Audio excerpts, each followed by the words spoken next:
Hello बच्चों, कैसे हो आप लोग। आज स्टार्ट करने वाले बच्चों हम हमारा नया सा चैप्टर, प्यारा सा खूबसूरत सा चैप्टर जिसका नाम है is matter around us pure, जिसको हिंदी में हम लोग बोलते हैं क्या हमारे आसपास के पदार्थ शुद्ध हैं क्या।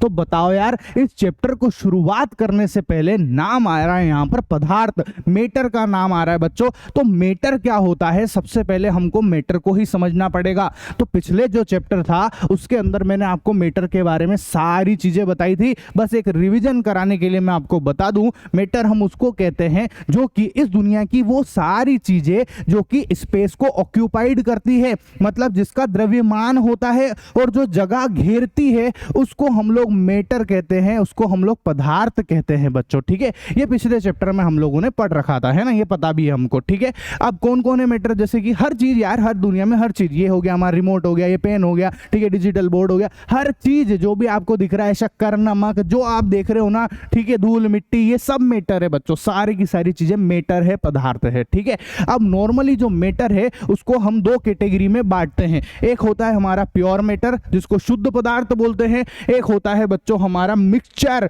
जिसको हम लोग जो है मिश्रण बोलते हैं। हिंदी में क्या बोलते हैं, क्या बोलेगा भाई साहब, मिश्रण बोलेंगे। ठीक है, ऐसा। अब इसको जो है, ये जो प्योर मैटर है, इसको भी फर्दर हम कैटेगराइज करते हैं दो तरीके से। कौन कौन से, एक होता है बच्चों एलिमेंट जिसको हिंदी में हम लोग बोलते हैं तत्व, और दूसरा होता है बच्चों हमारा कंपाउंड जिसको हम लोग बोलते हैं यौगिक। सर ये जो चीजें आप बता रहे हो इनको आगे इन्हीं को समझेंगे। अरे हाँ भाई हाँ, तसल्ली रखो, धैर्य बनाए रखो, है ना, शांति रखो, सोना मिलेगा, मजा आ जाएगा। इतना मजेदार तरीके से चैप्टर को पढ़ाऊंगा। ठीक है, तो देखो उसके बाद आता है हमारा इधर से मिक्सचर। मिक्सचर भी जो है वो दो टाइप का होता है बच्चों। एक होता है हमारा होमोजीनियस मिक्सचर जिसको हिंदी में हम लोग समांगी मिश्रण बोलते हैं।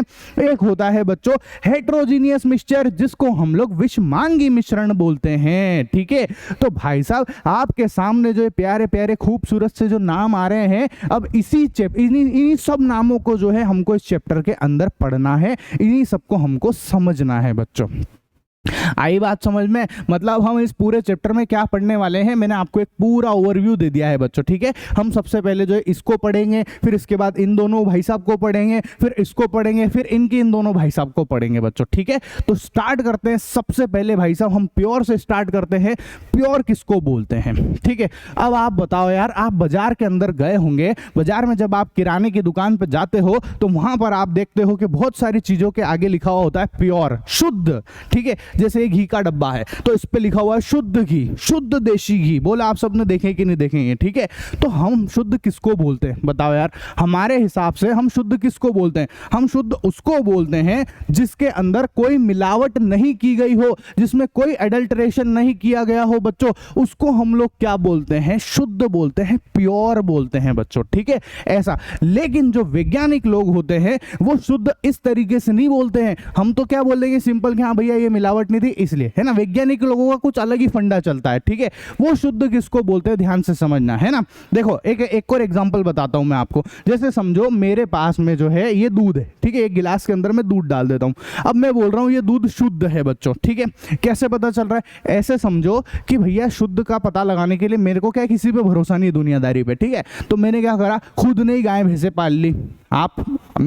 हम सब ऐसा कर सकते ना, हमने जो है खुद ने ही गाय भैंसे पाली, उनको बढ़िया अच्छा खाना खिलाया, अच्छा चारा वगैरह सब उनकी बढ़िया सेवा करी और उनसे जो है हमने दूध निकाला बच्चों। अब बताओ, आप बोलोगे ना खुद पे तो विश्वास है ही सही, कुछ मिलावट नहीं उसके अंदर, तो हम बोलेंगे कि ये जो दूध है ये शुद्ध है बच्चों, ये प्योर दूध है। ठीक है, ऐसा। लेकिन वैज्ञानिकों के हिसाब से ये दूध भी प्योर नहीं है, उनकी डेफिनेशन प्योर की अलग चलती है। वो क्या बोलते हैं कि देखो भाई साहब ये जो दूध है ये प्योर नहीं है, ये मिश्रण है बच्चों, मिक्सचर है। किस किस चीजों का मिक्सचर है? सुनना मेरी बात, इस दूध के अंदर जो है प्रोटीन भी है। कौन है इसके अंदर? इसमें प्रोटीन है, एक बात। ठीक है, दूसरी बात इसके अंदर फैट है बच्चों। ठीक है, ऐसा। तीसरी बात इसके अंदर खुद ये मिल्क तो है ही सही, चलो, है ना, मिल्क तो है ही सही। ठीक है। उसके बाद में इसमें जो है इसकी खुद की कुछ शुगर होती है, नेचुरल शुगर जो होती है वो भी है इसके अंदर, ठीक है। ऐसा तो भाई साहब इसके अंदर जो है प्रोटीन है, फैट है, मिल्क है, नेचुरल शुगर है, तो ये सारी चीजें मिलकर, ये सारी चीजें मिली हुई है बच्चों। अब जब एक से ज्यादा चीजें किसी में मिल जाती है तो उसको हम लोग प्योर नहीं बोलते, उसको हम लोग बोलते हैं बच्चों मिक्सचर। क्या बोलते हैं? मिक्सचर। तो भाई साहब हम बोलेंगे इसको मिक्सचर, ठीक है। ये साइंटिस्ट लोग बोलते हैं, साइंटिस्ट लोग। अपन तो देशी भाषा में यही बोलेंगे कि हाँ शुद्ध है, ये प्योर है। आई बात समझ में? ठीक है सर। तो फिर साइंटिस्ट किसको प्योर बोलते हैं? साइंटिस्ट के प्योर बोलने का कहानी क्या है समझो, बहुत आसान है, बहुत ही आसान है, ठीक है। साइंटिस्ट किसको प्योर बोलते हैं देखना। साइंटिस्ट के पास जैसे समझो कि एक मैटर है, एक पदार्थ है, वो इसको ही प्योर बोलेंगे।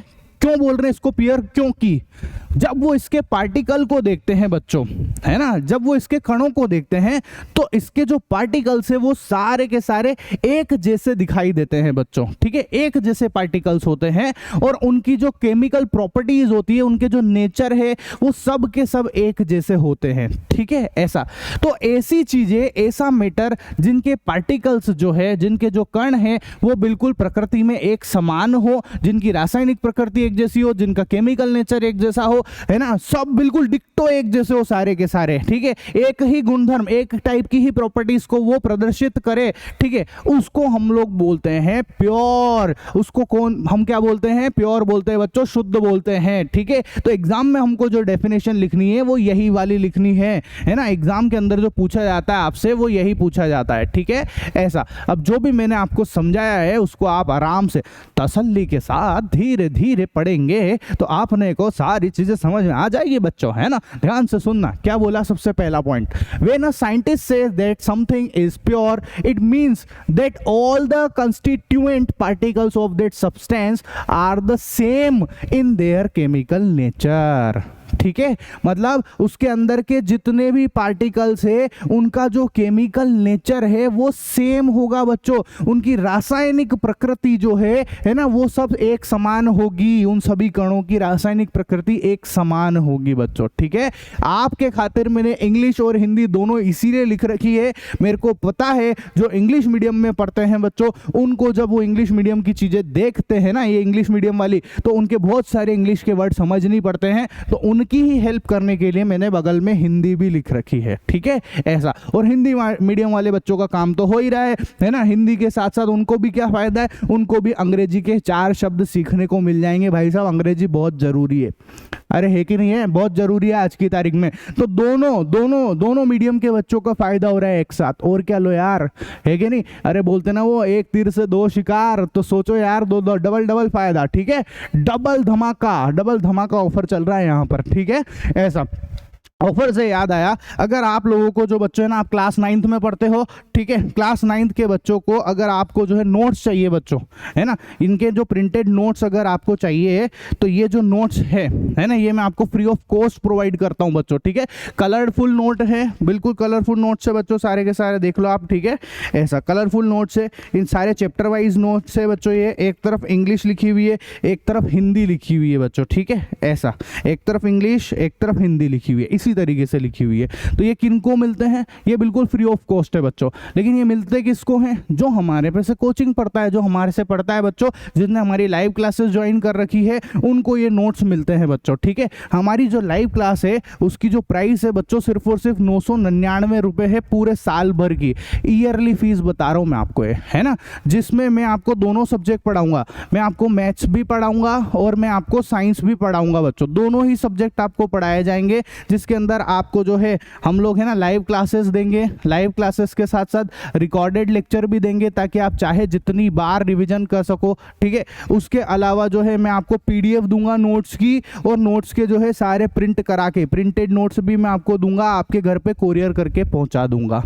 ठीक है। ऐसा आपको हमारी एप्लीकेशन कोई भी डाउट आए तो डाउट सेक्शन के अंदर हमारी एप्लीकेशन है आई कोचिंग, है ना, आई कोचिंग एप्लीकेशन दिख रही है ये, इसके अंदर जो है हमने डाउट सेक्शन है, आप मेरे से डाउट पूछ सकते हो बच्चों, ठीक है। ऐसा मैं आपके डाउट का रिप्लाई करूंगा, सारा मतलब एक कोचिंग में जो काम होता है वो सारी की सारी चीजें आपको मिलेगी। आप जल्दी से हमारी एप्लीकेशन आई कोचिंग को डाउनलोड करें और अपनी पढ़ाई को आसान बनाएं, ठीक है। फटाफट से जाओ और मजे उठाओ। 999 रुपए पूरे साल भर में, इतनी सारी फैसिलिटी, पूरा कोचिंग का काम हो रहा है आपका, ठीक है। ऐसा तो देखो जरा, यहाँ तक समझ में आया अपने को? बोलो यार, बोलो यार, समझ में आया कि नहीं आया? ये डेफिनेशन समझ में आ गई? ठीक है सर, आगे बढ़ते हैं। A pure substance consist of a single type of particles, मतलब कि जो प्योर, जो शुद्ध पदार्थ होता है, जो प्योर सब्सटेंस होता है, उसके अंदर के जो पार्टिकल्स है वो एक ही टाइप के होते हैं, सिंगल टाइप के पार्टिकल्स होते हैं। देखो आप सारे के सारे आपको रेड रेड ही दिख रहे होंगे, सब रेड दिख रहे होंगे, ठीक है।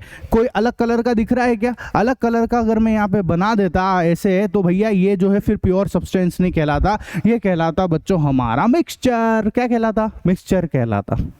आई समझ में बात? ये क्या कहलाएगा? ये मिक्सचर कहलाएगा बच्चों, ठीक है। चलो आगे बढ़ते हैं। अब what are the types of pure substance? अब प्योर सब्सटेंस जो है, जो हमारा प्योर सब्सटेंस है वो दो टाइप का होता है। अरे शुरू में ही बताया था, शुरू में जहां से हमने चैप्टर शुरू करा है वहीं पे बता दिया मैंने। दो टाइप बता दो फटाफट मेरे को। एक होता है बच्चों हमारा एलिमेंट, जिसको तत्व बोलते हैं। एक होता है बच्चों हमारा कंपाउंड, जिसको हम लोग यौगिक बोलते हैं। क्या बोलते हैं बच्चों? यौगिक बोलते हैं। तो अब आप समझ गए होंगे कि हम अगला जो हमारा टॉपिक है जिसको हम पढ़ने वाले हैं वो कौन है? वो है हमारा एलिमेंट, तत्व। क्या है बच्चों?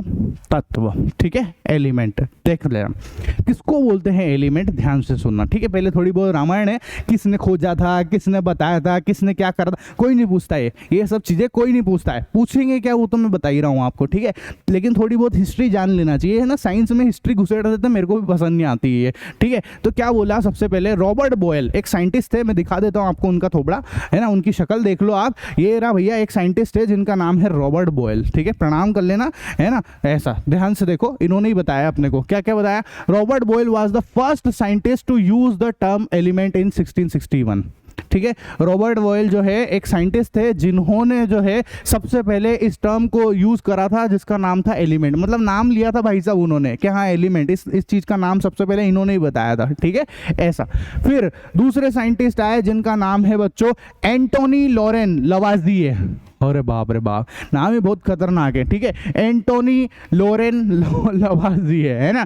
आप जो है हिंदी में नाम अपने हिसाब से रख लो यार, सोनू मोनू बोल लो, कोई पूछने वाला नहीं, टेंशन नहीं लेने का ज्यादा इतना, ठीक है। ऐसा इन्होंने जो है सबसे पहले तत्व की, एलिमेंट की डेफिनेशन बताई थी, परिभाषा बताई थी बच्चों अपने को, ठीक है। ऐसा तो सबसे पहले क्या हुआ, ये भाई साहब थे जिनका नाम था रॉबर्ट बॉयल, इन्होंने जो है एलिमेंट का नाम रखा था, जो भी चीज इनको दिखी थी उसका नाम एलिमेंट रख दिया था, ठीक है। ऐसा और उसके बाद जो ये दूसरे भाई साहब आए जिनका नाम एंटोनी लॉरेन लवाज़िए है, उन्होंने हमको एलिमेंट की डेफिनेशन, परिभाषा बताई थी। अब क्या परिभाषा बताई थी? ध्यान से सुनना, यहां से इंपॉर्टेंट है बच्चों, ठीक है। यहां से जो पोर्शन चल रहा है ये इंपॉर्टेंट पोर्शन है, ठीक है। ऐसा ये हिस्ट्री कोई नहीं पूछता है ना, इतना कोई क्वेश्चन आते नहीं उसके ऊपर, कोई एक आध आ जाए वो बात अलग है, बाकी मेन कहानी यहां से चलती है, ठीक है। ऐसा यहाँ से तसल्ली से पढ़ेंगे, एग्जाम के अंदर तो यही लिखना है। अरे भाई साहब यही लिखना है ना, इंग्लिश मीडियम वाले तुम अपना लिखोगे, हिंदी मीडियम वाले तुम अपना लिखोगे, तो काम तो यही आएगा, ठीक है। अरे बोलो ना, तो इसलिए एक एक पॉइंट को समझते हुए चलेंगे तो बहुत फायदा हो जाएगा, ठीक है। ऐसा सुनना, he defined an element as a basic form of matter that cannot be broken down into simpler substance by chemical reaction। मतलब कि भैया उन्होंने एलिमेंट को क्या बोला? एलिमेंट उन्होंने बताया, देखो मैं आपको दिखाता हूँ पहले तो। जैसे ये हमारे गोल्ड है, ये हमारे पास नॉन मेटल है जो अपनी कुर्सी है, ठीक है, और ये मेटेलॉइड्स है। इन तीनों के एलिमेंट दिखाता हूँ मैं आपको, ये इन तीनों के एलिमेंट्स है, ठीक है। ऐसा इन तीनों के तत्व हैं, ये गोल्ड के तत्व दिख रहे हैं, है ना, ये कुर्सी के दिख रहे हैं अपने को, नॉन मेटल है जो कि, ठीक है, और ये हमारा मेटेलॉइड्स है। किसको मेटल बोलते हैं, किसको नॉन मेटल बोलते हैं, किसको मेटेलॉइड्स बोलते हैं, ये सब क्या होता है आगे बताऊंगा, अभी आगे आने वाला है, ठीक है। ऐसा तो आप देखो, कहने का मतलब ये है कि भैया हमारा एलिमेंट वो होता है जिसको अब हम और फर्दर डिवाइड नहीं कर सकते हैं, जिसको और ज्यादा नहीं तोड़ा जा सकता है, बस उसको ही हम लोग एलिमेंट बोलते हैं, तत्व बोलते हैं बच्चों, ठीक है, ऐसा तो पढ़ लो। उनके अनुसार तत्व पदार्थ का वह मूल रूप है जिसे रासायनिक प्रति अभिक्रिया द्वारा अन्य सरल पदार्थों में विभाजित नहीं किया जा सकता। कहने का मतलब यह है कि भाई साहब इसको आप अब कुछ भी कर लो, इन एलिमेंट्स को, इन तत्व को जो है और छोटा नहीं कर सकते, उससे छोटा और कुछ नहीं होता है। ठीक है, ये बात हो गई एक सिंपल सी। दूसरी बात, ठीक है, जो हमारे एलिमेंट होते हैं, है ना, element can normally B divided into metal, non metal and metalloids. बच्चों, तो जो एलिमेंट होते हैं वो 3 कैटेगरी में डिवाइड हो जाते हैं। एक होता है मेटल, एक होता है नॉन मेटल और एक होता है बच्चों मेटेलॉइड्स। ठीक है, ऐसा। अब सुनना, मेटल जो है, मेटल को हिंदी में बोलते हैं धातु। ठीक है, ऐसा। कौन कौन सी होती है? सोना, चांदी, च्यवनप्राश च्यवनप्राश मजाक कर रहा हूँ, ठीक है। सोना है, चांदी है, लोहा है, तांबा है, ये सब क्या कहलाते हैं बच्चों? ये सारी मेटल कहलाती है। क्या होती है मेटल? समझ में आ गया? अरे बताओ यार, सोना चांदी पहनते हैं कि नहीं? अपनी मम्मी पहनती है, बहन पहनती होगी, आप भी पहनते होंगे सोने का कड़ा। ठीक है, अरे बोलो, पहन के भैया कभी न कभी पहना ही होगा आपने भी। ठीक है, तो ये जो है ये मेटल कहलाते हैं। दूसरा आता है हमारे पास नॉन मेटल, जिसको हिंदी में हम लोग बोलते हैं बच्चों अधातु। क्या बोलते हैं? क्या चीज है पैसा, है ना? क्या बोलते हैं बताओ जरा? Non metal. ठीक है, अधातु बोलते हैं। कौन कौन सी होती है? जैसे कि प्लास्टिक हो गई, प्लास्टिक की कुर्सी इसीलिए बना रखी मैंने। ठीक है, प्लास्टिक हो गया, लकड़ी हो गया, कोयला हो गया, ये सब क्या होते हैं बच्चों? ये नॉन मेटल होते हैं। रबड़ हो गया, ठीक है, ये सब नॉन मेटल होते हैं, अधातु होते हैं बच्चों। ठीक है, अच्छा। उसके बाद तीसरा आता है मेटेलॉइड्स। इन मेटेलॉइड्स को हिंदी में बोलते हैं उपधातु। क्या बोलते हैं इनको हम लोग उपधातु बोलते हैं बच्चों। ठीक है, ऐसा। उपधातु के एग्जांपल बता देता हूं मैं आपको, एक ट्रिक है इसको याद करने की। बोले शिवजी ऐसी तेरी आत्मा, मतलब बोरोन हो गया, सिलिकॉन हो गया, जर्मेनियम हो गया, एस्टेटीन हो गया, टेलुरियम हो गया, ये सब क्या होते हैं? ये सारे के सारे जो है मेटेलॉइड्स कहलाते हैं बच्चों। इनके अंदर जो है, इन मेटेलॉइड्स में जो है, इन दोनों की क्वालिटी होती है ना, इन दोनों की क्वालिटी होती है इनके अंदर। ठीक है, ऐसा। अब भाई साहब समझ में आ रहा है कि अच्छा इनकी शक्लें देख के जो नाम आया है समझ में तो आ ही गया है कि अच्छा अब इनको ही पढ़ने वाले हैं हम लोग। ठीक है, तो आगे जो है हमारे को इन्हीं के बारे में पढ़ना है बच्चों। ठीक है, ऐसा। तो सबसे पहले आता है प्रॉपर्टीज ऑफ मेटल, धातु के गुणधर्म, है ना। अब मेटल की प्रॉपर्टीज क्या होती है? सुन लो, ध्यान से सुनना, एक एक पॉइंट को समझना, है ना। They have a luster, shine, ये चमकीली होती है। जैसे मैं दिखाऊं आपको, ये देखो आप, सोना चांदी दिख रहा है आपको? सोना चांदी कितनी चमकीली होती है बताओ? ठीक है, सोना पीले पीले कलर से चमकता है, एकदम शानदार। चांदी जो है सफेद रंग से चमकती है। चमकती कि नहीं चमकती बताओ? अरे इसीलिए तो जो है लड़कियों को ये चमकदार चीजें पसंद है। आपने देखा होगा आपकी मम्मी इसीलिए तो सोना पहनती है, चांदी पहनती है, क्योंकि वो चमकती है। कभी आपने देखा है किसी लड़की को कोयला पहनते हुए? नहीं पहनता ना। कभी गिफ्ट में कोयले की ईयर रिंग्स दे मत देना बेटा, दम मुक्का इतनी कुटाई होगी ना बेटा कि भाई साहब आपका, है ना, मतलब मुंह कोयला कर देगी वो है ना।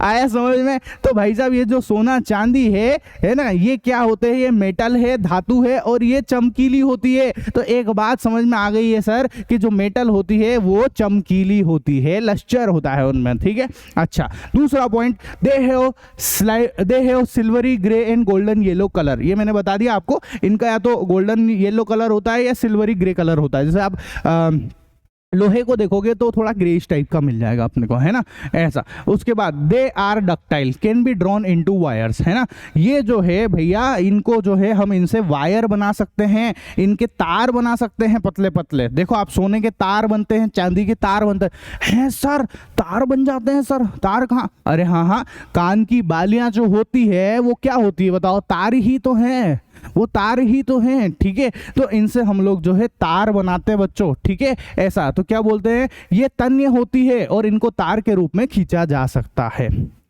आया समझ में? ये तन्य होती है बच्चों। डक्टाइल मतलब तन्य, इनको खींच सकते हो आप, इनको खींच के लंबा करके तार बना देंगे, तार बना देंगे बच्चों, ठीक है ऐसा। उसके बाद में देखो they are malleable, can be hammered into thin sheets, मतलब कि जैसे समझो कि ये मेरे पास में एक सोने का बॉक्स, यूं समझ लो एक सोना है मेरे पास, ठीक है, एक सोने का बिस्किट है ये, ठीक है। हम क्या करें, अगर इसको जो है सोने के जो कोई सी भी चीज हो, सोना बोलना है, कुछ भी चीज बोल सकते हो आप उसको, ठीक है। अगर आप इसको जो है जोर जोर से पीटोगे, जोर जोर से धड़ धड़ धड़ धड़ धड़ धड़ भड़ भड़ भड़ भड़ भड़ भड़ भड़ भड़ भड़ भड़ आप पीटे जाओगे तो भाई साहब ये जो है एक पतली सी शीट्स में कन्वर्ट हो जाएगा बच्चों, है ना। मतलब उसके पतरे बन सकते हैं, पतले पतले पतरे बन जाते हैं। अपने घरों के अंदर आपने देखा होगा पतरे बनते हैं ना, लोहे के चद्दर, उनसे चद्दर बनाया जा सकता है बच्चों। क्या बनाया जा सकता है? चद्दर बनाया जा सकता है। तो इसीलिए बोला दे आर मेलिएबल, है ना, can be hammered into thin sheet, है ना ऐसा। मतलब ये आघात वर्धनीय होती है और इनको पीट कर महीन चादरों में ढाला जा सकता है। अरे वाह यार सर, कितना मजा आ रहा है। मतलब एक तरफ इंग्लिश है, कोई सा वर्ड समझ में नहीं आ रहा है, मेलिएबल या कोई सी बात समझ में नहीं आ रही है, तो इधर से हेल्प मिल रही। वाह वाह वाह वाह वाह, मजा आ रहा है। इतना जोरदार काम तो कभी नहीं देखा हमने। बात तो समझ में आ ही जाएगी आपको कैसे न कैसे करके, ठीक है। इधर से उधर से पीयूष सर से इन एनिमेशन से कैसे भी करके आपके खोपड़ी में घुस तो जाएगी कि भाई साहब कहना क्या चाहते हो। आई समझ में बात? वो मीम चलता है ना, अरे कहना क्या चाहते हो, बता देना हम ये कहना चाहते हैं, ठीक है ऐसा। ठीक है सर, नेक्स्ट पॉइंट देखो, they are sonorous making a ringing sound when hit, है ना। ये सोनोरस होते हैं। सोनोरस मतलब कि इनको बोलते हैं हम लोग, ये प्रतिध्वनि पूर्ण होती है। मैं बताता हूँ, सीधा सीधा सा मतलब बताता हूँ। आप बताओ यार, जैसे ये था, जब हम इसको पीट रहे हैं तो जब इसको पीटते तो कैसी आवाज आती है? टंग टंग टंग टंग टंग टंग टंग टंग टंग टंग, ऐसे आवाज आती है ना। तो वो सारी चीजें, वो धातुएं किनको बोलते हैं भाई साहब? जिनको हम पीटे और उनमें से टंग टंग टंग टंग का साउंड आए, वो सब क्या कहलाता है? वो सोनोरस कहलाती है। सोनोरस की प्रॉपर्टी कहलाती है बच्चों, वो प्रतिध्वनि उत्पन्न करती है, ठीक है। लेकिन आप देखना कभी, कुर्सी है ना, ये मेरे पास में कुर्सी है, ठीक है, ये कुर्सी है। अब आपको रिमोट में तो कुछ भी आवाज इसमें, ये देखो ये, अब मैं इसको पीटू भले तो आपको टंग टंग का साउंड नहीं सुनाई देगा, ठीक है। टंग टंग का साउंड किस पे सुनाई देता है? अरे बताओ यार, टंग का साउंड किस में सुनाई देता है? टंग टंग बजे, टंग टंग बजे, टंग टंग टंग, मेटल में, ठीक है। किस में? मेटल में। मेटल जो है वो सोनोरस होती है, प्रतिध्वनिपूर्ण होती है, ठीक है सर। मामला बिल्कुल सेट हो गया सर, समझ में आ रहा है ना। उसके बाद they conduct heat and electricity, और ये जो है विद्युत और तापमान के सुचालक होते हैं बच्चों। मतलब कि अगर मैं आपको समझाऊं, अगर इसका बहुत बेस्ट एग्जांपल दूं तो सोचो, ये एक केन है, ठीक है ऐसा, और मैंने यहाँ पे स्टोव में आग लगा रखी है, तो ये केन गर्म हो जाएगी। जैसे ही केन गर्म होगी, अगर किसी बंदे ने इसको हाथ लगाया तो उसको ये केन गरम लगेगी कि नहीं लगेगी? तो वो हट जाएगा, इससे दूर हट जाएगा, ठीक है ऐसा। तो ये जो है, ये करंट मतलब विद्युत और टेम्परेचर, है ना, उन दोनों के ही जो है हीट जो है उनका कंडक्शन करती है बच्चों, ठीक है, सुचालक होती है। इसको आप ऐसे और समझ सकते हो। इसका बहुत देशी एग्जांपल बताता हूँ मैं आपको। जैसे समझो कि हम लोग खाना बनाते हैं ना, तो खाना बनाने का जो तवा होता है, तवा ही बोलते होंगे आपके यहाँ पे, जिस पे रोटी सेकते हैं, उसका जो हैंडल है, अब उसके ऊपर प्लास्टिक, आजकल तो एक हैंडल पे ऐसे होल्डर आ गया पकड़ने का, प्लास्टिक लगा देते हैं उसके ऊपर। पर सोचो अगर आप वो प्लास्टिक नहीं हो, है ना, और आपने जो है, आप रोटी सेक रहे हो गैस पे रखकर उसको, और फिर अगर आपने उसको पकड़ लिया, क्या होएगा? हाँ हाँ हाँ हाँ हाँ, आनंद, अत्यंत आनंद की अनुभूति आएगी। बताओ यार, हाथ जल जाएगा अपना, ऐसा होएगा कि नहीं? जबकि आग तो भाई साहब उसके मुंह पे लग रही है, तवे पे लग रही है, वो आगे का जो गोल गोल होता है ना, उसके नीचे आग लग रही है। लेकिन आप जिस जगह से पकड़ रहे हो उसको, आप वहां पर भी आपको गरम गरम महसूस होता है। तो क्यों ऐसा हो रहा है? क्योंकि हीट तो यहाँ थी, लेकिन वो हीट जो है यहाँ से चलकर यहाँ आ जाती है। उसमें बोला आती कि नहीं आती है? उसके हैंडल तक आती है ना, वो हीट जो है वो कंडक्ट हो जाती है बच्चों, ठीक है ऐसा। ऐसे ही इलेक्ट्रिसिटी के साथ में भी होता है, मतलब वो एक जगह से दूसरी जगह कंडक्शन हो जाता है हीट का, ठीक है, और इलेक्ट्रिसिटी का बच्चों, ठीक है। तो जितनी भी मेटल होती है वो हीट और इलेक्ट्रिसिटी के कंडक्टर होती है, गुड कंडक्टर होती है, अच्छी सुचालक होती है बच्चों। उनमें से जो है हीट ट्रांसफर हो जाती है। लेकिन जो हमारी नॉन मेटल होती है उसमें ऐसा नहीं होता है, ठीक है ऐसा। आई बात समझ में? यहाँ तक कोई दिक्कत है क्या? जल्दी से बता दो मेरे को, ठीक है।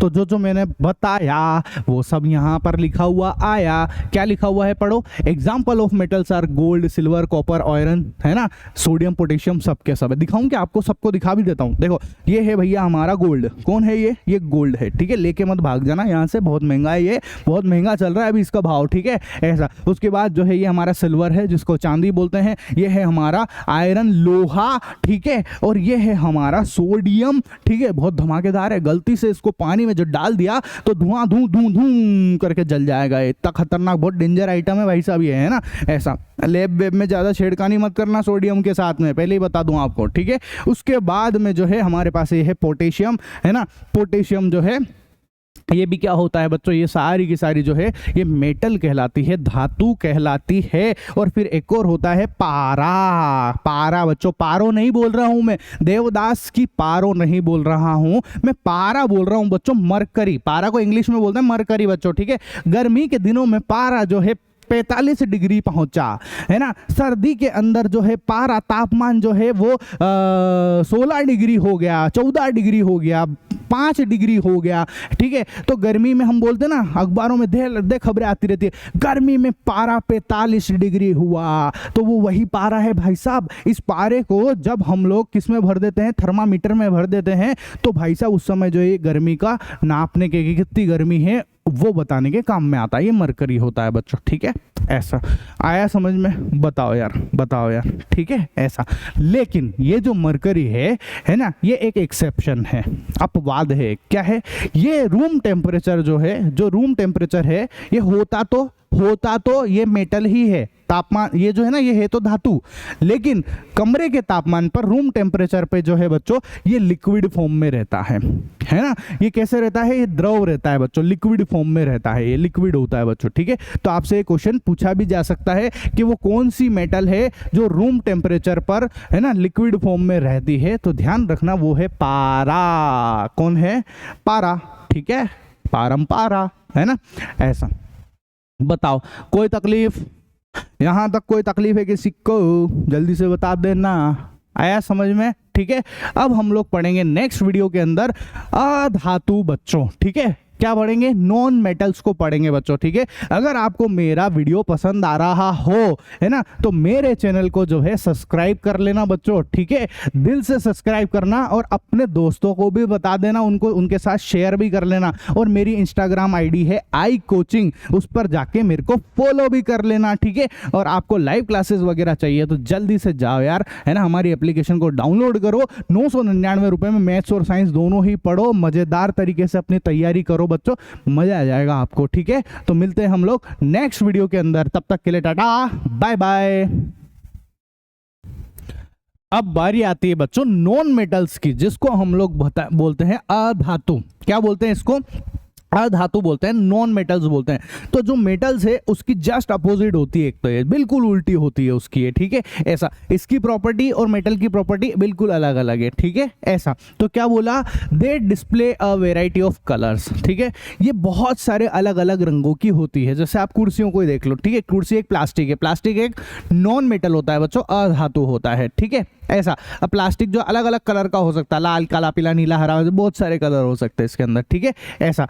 दे are poor conductor of heat, है ना, एंड इलेक्ट्रिसिटी। ये जो है इलेक्ट्रिसिटी और हीट के पुअर कंडक्टर होते हैं। कहने का मतलब ये है कि अगर मैं इस कुर्सी के नीचे आग लगा भी दूं और भाई साहब मैं यहाँ पर इस कुर्सी को टच भी करूंगा तो मेरा हाथ जलने वाला नहीं है। लेकिन अगर ये काम आपने गलती से मेटल के साथ कर दिया तो भाई साहब आपके हाथ के जो है तार तार हो जाएंगे, जल जाएगा आपका हाथ, ठीक है ऐसा। तो ये इन दोनों में डिफरेंस है, बेसिक डिफरेंस है बच्चों, ठीक है ऐसा। इसमें से कुर्सी में से करंट भी पास नहीं होता है, प्लास्टिक हो गया, लकड़ी हो गया, इनमें से करंट पास नहीं होता है। इसीलिए तो भाई साहब हमारे घर वाले बोलते हैं हमको, है ना, बड़े बुजुर्ग हमको सलाह देते हैं, वो कहते हैं कि भाई साहब जब भी किसी इलेक्ट्रिक इक्विपमेंट के हाथ लगाओ, है ना, लाइट की चीज़ों के हाथ लगाने से पहले पाँव में जो है आप लोग चप्पल पहन लेना या किसी लकड़ी की चीज़ के ऊपर खड़े होकर ही जो है ना, उसी के बाद में इन इलेक्ट्रिक चीज़ों के हाथ लगाना बच्चों, ताकि करंट ना लगे। आई समझ में बात, ठीक है ऐसा। अब नॉन मेटल कौन कौन सी होती है उसकी प्रॉपर्टीज समझ लो,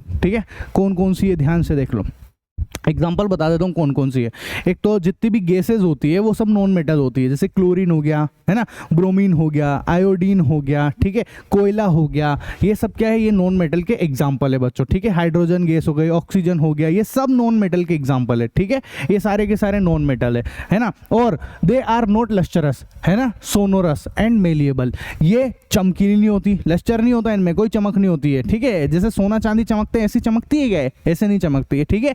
ऐसा ये जो है दे आर नॉट सोनोरस, इनमें प्रतिध्वनि नहीं होती। प्रतिध्वनि मतलब आप भले इस कुर्सी को कितना भी पीट लो, इनमें से कोई आवाज नहीं आएगी, कोई ढंग टंग टंग टंग टंग, ये जो टंग का साउंड है ना, ये नहीं आएगा कभी भी। आवाज तो आएगी ढक फट ठक इस टाइप से आएगी, लेकिन टंग टंग टंग नहीं आता है बच्चों, ठीक है, ऐसा। और ये मेलिएबल नहीं होती है, मतलब आप इनको पीट पीट कर चद्दर नहीं बना सकते इनसे, ठीक है, ऐसा पीट पीट के चद्दर नहीं बना सकते हो आप, ठीक है। और कोई दूसरा तरीका हो उससे बना लो, वो बात अलग है, पर इसको पीट पीट के और पीट पीट के झप्पी दे जा पाएंगे सुना आपने गाना, वो काम नहीं हो सकता है ये, ठीक है, ऐसा। एग्जाम्पल बताई दिए मैंने आपको, जितनी भी गैसेज हैं वो सारी की सारी क्या है बच्चों, नॉन मेटल है, अधातु हैं। ये रही आपके सामने, ठीक है बच्चों, ऐसा। इसके बाद आता है तीसरे नंबर पे, वो है मेटेलॉइड्स, उपधातु। क्या बोलते हैं इसको? मेटेलॉइड्स, उपधातु होते हैं बच्चों, ठीक है, ऐसा। तो some elements have intermediate property between those of metal and non metal, they are called metalloids. मतलब कि कुछ तत्व ऐसे होते हैं जिनके अंदर जो है ना, धातु के भी गुणधर्म होते हैं और अधातु के भी गुणधर्म होते हैं, दोनों के बीच के गुणधर्म होते हैं, उसको हम लोग बोलते हैं उपधातु, मेटेलॉइड्स बोलते हैं बच्चों उनको, ठीक है, ऐसा। एग्जाम्पल के लिए मैंने आपको ट्रिक भी बताई है, और आप नाम भी ध्यान रखना, बोरोन, सिलिकॉन और जर्मेनियम। अभी अपने लिए इतना ठीक है, अभी 9th क्लास में ज्यादा नौटंकी है भी नहीं अपने को, ठीक है। तो ये बोरोन है बच्चों, है ना, ये बोरोन है, ठीक है, सिलिकॉन है ना, और ये जर्मेनियम बच्चों। तो ये तीनों क्या है, ये तीनों के तीनों जो है मेटेलॉइड्स है बच्चों, है ना। पूछा जा सकता है क्वेश्चन इसके ऊपर, है ना, मेटेलॉइड्स क्या होता है, ये सब चीजें पूछी जा सकती है, ठीक है, इंपॉर्टेंट है ये वाला भी, है ना। ठीक है सर, समझ में आ गया। अब कुछ एक्स्ट्रा बातें हैं जो बता देता हूँ मैं आपको, है ना, बहुत ज़्यादा काम की तो है नहीं, अब पहले थी, अपने सिलेबस से हट चुकी है, पर एक जनरल नॉलेज के लिए बताने में क्या जा रहा है, ठीक है। 11th में काम में आएगा आपको ज़्यादातर, क्या आएगा, the number of elements known at present are more than 100, 92 elements are naturally occurring and the rest are man made, ठीक है। तो देखो टोटल जो है हमारे पास कितने एलिमेंट आ गए हैं अभी तक, 100 से ज़्यादा एलिमेंट आ चुके हैं बच्चों, जिसमें से 92 जो है वो तो नेचुरली धरती से निकले हैं, और कुछ उसके बाद के जो है वो सब इंसानों ने खुद ने बनाए हैं, ठीक है। Majority of the element are solid, और ज़्यादातर जो एलिमेंट हमको मिले हैं वो सॉलिड मिले हैं, ठोस मिले हैं, ठीक है। दूसरा point, 11 elements are in gaseous state at room temperature, और जो 11 एलिमेंट हैं, 11 जो तत्व है वो गैसियस स्टेट में होते हैं, है ना, मतलब वो गैस होती है कमरे के तापमान पर, रूम टेम्परेचर पे जो है वो गैस होती है बच्चों, ठीक है। तो मैं आपको टोटल एलिमेंट का चार्ट बता देता हूं, है ना, ये इसको हम लोग बोलते हैं पीरियोडिक टेबल ऑफ एलिमेंट, बहुत इंपॉर्टेंट है 11th क्लास में, लेकिन 11th क्लास में आपके लिए नहीं है, 11th में तो मतलब भाई साहब ये तो जान है, जान, इसके बिना तो रह ही नहीं पाओगे आप, ठीक है, केमिस्ट्री की जान बन जाती है ये, है ना। तो अभी नहीं है, लेकिन अपने को बस अभी छोटी मोटी बातें हैं, वो भी नहीं है, मैं बता देता हूँ, पर एक हल्का फुल्का आइडिया दे रहा हूँ, बस है नहीं, बस, ठीक है, ऐसा। देखो यहाँ पर इस तरफ जो लिखे हुए होते हैं ये सारे के सारे, ठीक है, इधर है ना, इधर, यहाँ पर ये सब के सब क्या है बच्चों, ये सारे के सारे कौन है, ये सब जितना भी अपने को दिख रहा है ये एलिमेंट है बच्चों, ठीक है, क्या है, ये एलिमेंट है ना। अब आप ध्यान से देखो, इनमें कुछ नंबर भी लिखे हुए हैं, ठीक है, 1, फिर ये 2, फिर इधर 3, 4, 5, 6, 7, 8, 9, 10, ठीक है। तो ये सारे के सारे नंबर लिखे हुए हैं बच्चों, ठीक है, ऐसा। और कहाँ तक दिख रहा है अपने को, ये अभी ये वाली में 103 तक दिख रहा है, ठीक है। तो 92 जो है वो तो नेचुरल है, 92 वाला दिखा देता हूँ मैं आपको। अच्छा 103 तो ये रहा है ना, 103 के बाद देखो 104, 5, 6, 7, 8, 9, 10, 11, 12, 13, 14, 15, 118 तक तो हमको दिख गए यहाँ पे, है ना। जिसमें से 92 वाला ढूंढो आप, 92 कहाँ गए, ये रहा 92, यूरेनियम, है ना। 92 पे कौन है, यूरेनियम है ये वाला, ठीक है। यहाँ तक 92 तक के जो है नेचुरली मिले हमको, प्रकृति से मिले, धरती से मिले, और बाकी के जो दिख रहे हैं, बाकी के सारे जो ये दिख रहे हैं हमको, है ना, ये वाले, ये जो 100 के ऊपर वाले हैं जितने भी 93, 94 वाले ऊपर वाले, वो सारे के सारे जो मेन मेड है, इंसानों ने बनाया है इनको, ठीक है, ऐसा। बस अपने को इतना ही है, ज़्यादा चीज़ें नहीं है ना। और ये और बता दूं मैं आपको, इस तरफ जो लिखी हुई होती है ये नॉन मेटल होती है बच्चों, ये क्या है, ये नॉन मेटल है ना। जैसे मैं बताऊं आपको, कौन सा वाला नॉन मेटल है? ये रहा, जो गैसेस दिख रही है आपको, कौन सी? ये नाइट्रोजन, फास्फोरस, आर्सेनिक, है ना, इधर से ऑक्सीजन, क्लोरीन, ये सल्फर, ठीक है, क्लोरीन, ये सब क्या है बच्चों? नॉन मेटल है, ठीक है। ऐसा है, जिन जिन के नाम मैंने आपको बोले। 9th क्लास के हिसाब से ज़्यादा परेशान नहीं करेंगे आपको, ठीक है, ज़्यादा परेशान नहीं करूँगा मैं, है ना। थोड़ा थोड़ा तो करना पड़ेगा ना, हल्की फुल्की जानकारी तो देनी पड़ेगी। और ये सब जो हमको दिख रहे हैं, है ना, ये सब जो हमको नज़र आ रहे हैं यहाँ पर इधर वाले, ये सारे के सारे जो है ये हमारे मेटल है बच्चों। क्या है ये मेटल है, ठीक है, ऐसा। और मैं अब आपको मेटल बताया, नॉन मेटल बताया, तो मेटेलॉइड्स भी बता देता हूँ। तो जैसे देखो, ये जो येलो येलो जो दिख रहे हैं आपको, ये येलो येलो वाले, बोले शिव जी ऐसी तेरी आत्मा, है ना, ये वाला ये जो येलो येलो वाला पोर्शन दिख रहा है आपको, ये सारा का सारा मेटेलॉइड्स है बच्चों, उपधातु है ये, ठीक है, ऐसा। बस अभी इससे ज़्यादा है भी नहीं, तो अब ज़्यादा बात नहीं करेंगे इसके ऊपर, ठीक है, वरना ये तो अपने आप में एक चैप्टर है, पूरा एक चैप्टर बन जाता है ये, है ना। चलो, अब आते बच्चों हम लोग कंपाउंड्स पे। कंपाउंड्स, यौगिक किसको बोलते हैं, कंपाउंड्स किसको बोलते हैं, ध्यान से सुनना, ठीक है। A compound is a substance composed of 2 और more elements chemically combined with one another in a fixed proportion. Example water.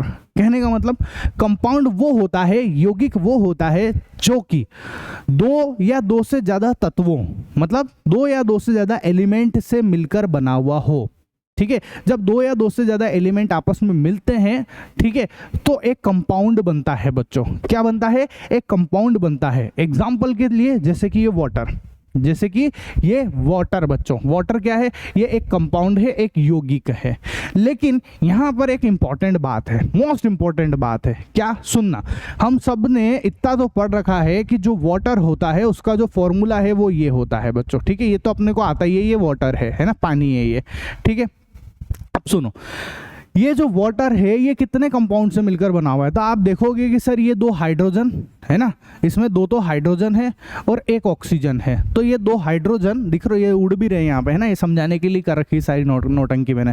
मतलब ये जो है 2 हाइड्रोजन और 1 ऑक्सीजन से मिलकर बना हुआ है, H2O ऐसे ही बनता है, ठीक है, ऐसा। अब 2 या 2 से ज़्यादा एलिमेंट जब आपस में मिलते हैं तो कंपाउंड बनता है। तो देखो यहाँ पर एक एलिमेंट हाइड्रोजन है, एक एलिमेंट हाइड्रोजन है इधर वाला, और एक एलिमेंट यहाँ पर ऑक्सीजन है। तो टोटल 3 एलिमेंट है, इन तीनों ने मिलकर जो है एक कंपाउंड बना लिया है जिसको हम लोग वाटर बोलते हैं, ठीक है सर, यहाँ तक समझ में आ गया, है ना। पर यहाँ पर एक इंपॉर्टेंट बात है, वो सुनो क्या है। ऐसे हर कोई एलिमेंट आपस में मिलकर वाटर नहीं बना सकते। कहने का मतलब क्या हो, मैं क्या कहना चाह रहा हूँ वो समझना। जब 2 हाइड्रोजन और 1 ऑक्सीजन मिलेगा तब ही वाटर बनेगा। लेकिन कोई सोचे मैं तो 3 हाइड्रोजन ले लूं, ठीक है, 3 हाइड्रोजन ले लूं और 1 ऑक्सीजन ले लूं, तो फिर हम इस और इनको मिला दें हम लोग, ठीक है, तो ये कंपाउंड तो है, कंपाउंड तो बोल सकते हो आप इसको, एक तरीके से नहीं बोल सकते, छोड़ दो, इतना ज़्यादा परेशान नहीं करता हूँ मैं आपको, है ना, इतना परेशान नहीं करता हूँ मैं आपको, साफ सुथरी बात में रखता हूँ।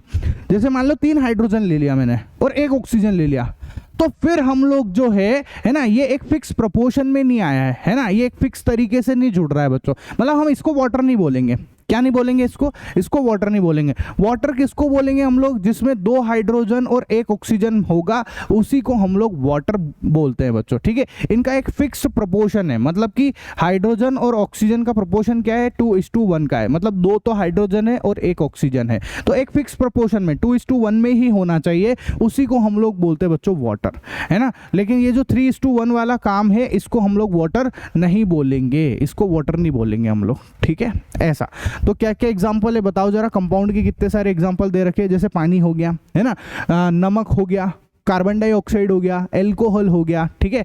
पानी का तो फॉर्मूला जानते हैं, नमक का क्या होता है? Na और Cl, ठीक है, ये क्या है? ये नमक है बच्चों, सोडियम क्लोराइड बच्चों, ठीक है। तो इसमें सोडियम और क्लोरीन जो है एक फिक्स प्रोपोर्शन में जुड़े हुए हैं आपस में, मतलब 1 सोडियम है और 1 क्लोरीन है, इसलिए जाकर वो एक कंपाउंड बनाए जिसको हम लोग नमक बोलते हैं। लेकिन कोई बच्चा सोचे कि मैं तो जो है 2 सोडियम ले लूँ, है ना, 2 क्लोरीन, ऐसे उठ पटांग तरीके से कुछ भी लिख दूँ, तो वो कंपाउंड नहीं कहलाएगा कहलाएगा बच्चों, ठीक है, वो कंपाउंड नहीं कहलाएगा। ये बात आप अच्छे से समझ लेना, है ना।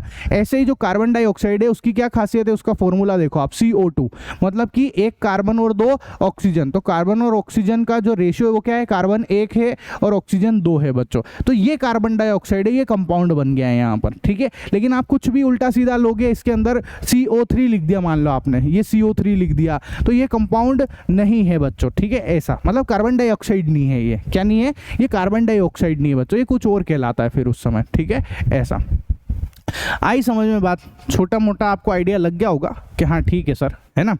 अब आते हैं बच्चों हम लोग मिक्सचर में। मिश्रण क्या होता है, इसके अंदर भी 2 या 2 से ज़्यादा एलिमेंट, 2 या 2 से ज़्यादा चीज़ें आपस में मिल जाती है ना, उसको हम लोग मिश्रण बोल देते हैं, ठीक है। ऐसा उसको हम लोग क्या बोल देते हैं, मिश्रण बोल देते हैं, मिक्सचर बोल देते हैं। यहाँ पर कंपाउंड जैसा काम नहीं है, कंपाउंड में तो रेशियो फिक्स होना चाहिए कि फिक्स रेशियो में ही मिलते हैं। यहाँ पर हर कुछ अंडरस्टैंड मिला दो आप, कोई दिक्कत वाली बात नहीं है, ठीक है, यहाँ कैसे भी मिलाओ, है ना। ये कहलाता है मिश्रण बच्चों, मिक्सचर कहलाता है बच्चों, ठीक है। ऐसा तो पढ़ो आप, a mixture is a substance that is made up of 2 और मोर एलिमेंट्स और कंपाउंड्स, ठीक है। ऐसा मतलब मिश्रण एक पदार्थ है जो 2 या 2 से अधिक तत्वों या यौगिकों से मिलकर बना हुआ होता है, ठीक है। इसमें कोई फिक्स रेशियो ये सब चीजें इसके अंदर नहीं लगती बच्चों, ठीक है। बेसिक डिफरेंस इन दोनों में यही है ना, मिक्सचर और कंपाउंड में दोनों में यही डिफरेंस है। कंपाउंड जो है एक फिक्स रेशियो के साथ में मिलाओगे तभी बनेगा, वरना नहीं बनेगा। लेकिन मिश्रण के अंदर आप हर कुछ ठूसम ठासी कर दो, कुछ भी मिला दो, बन जाएगा ये, ठीक है। ये बेसिक डिफरेंस है इनका, है ना,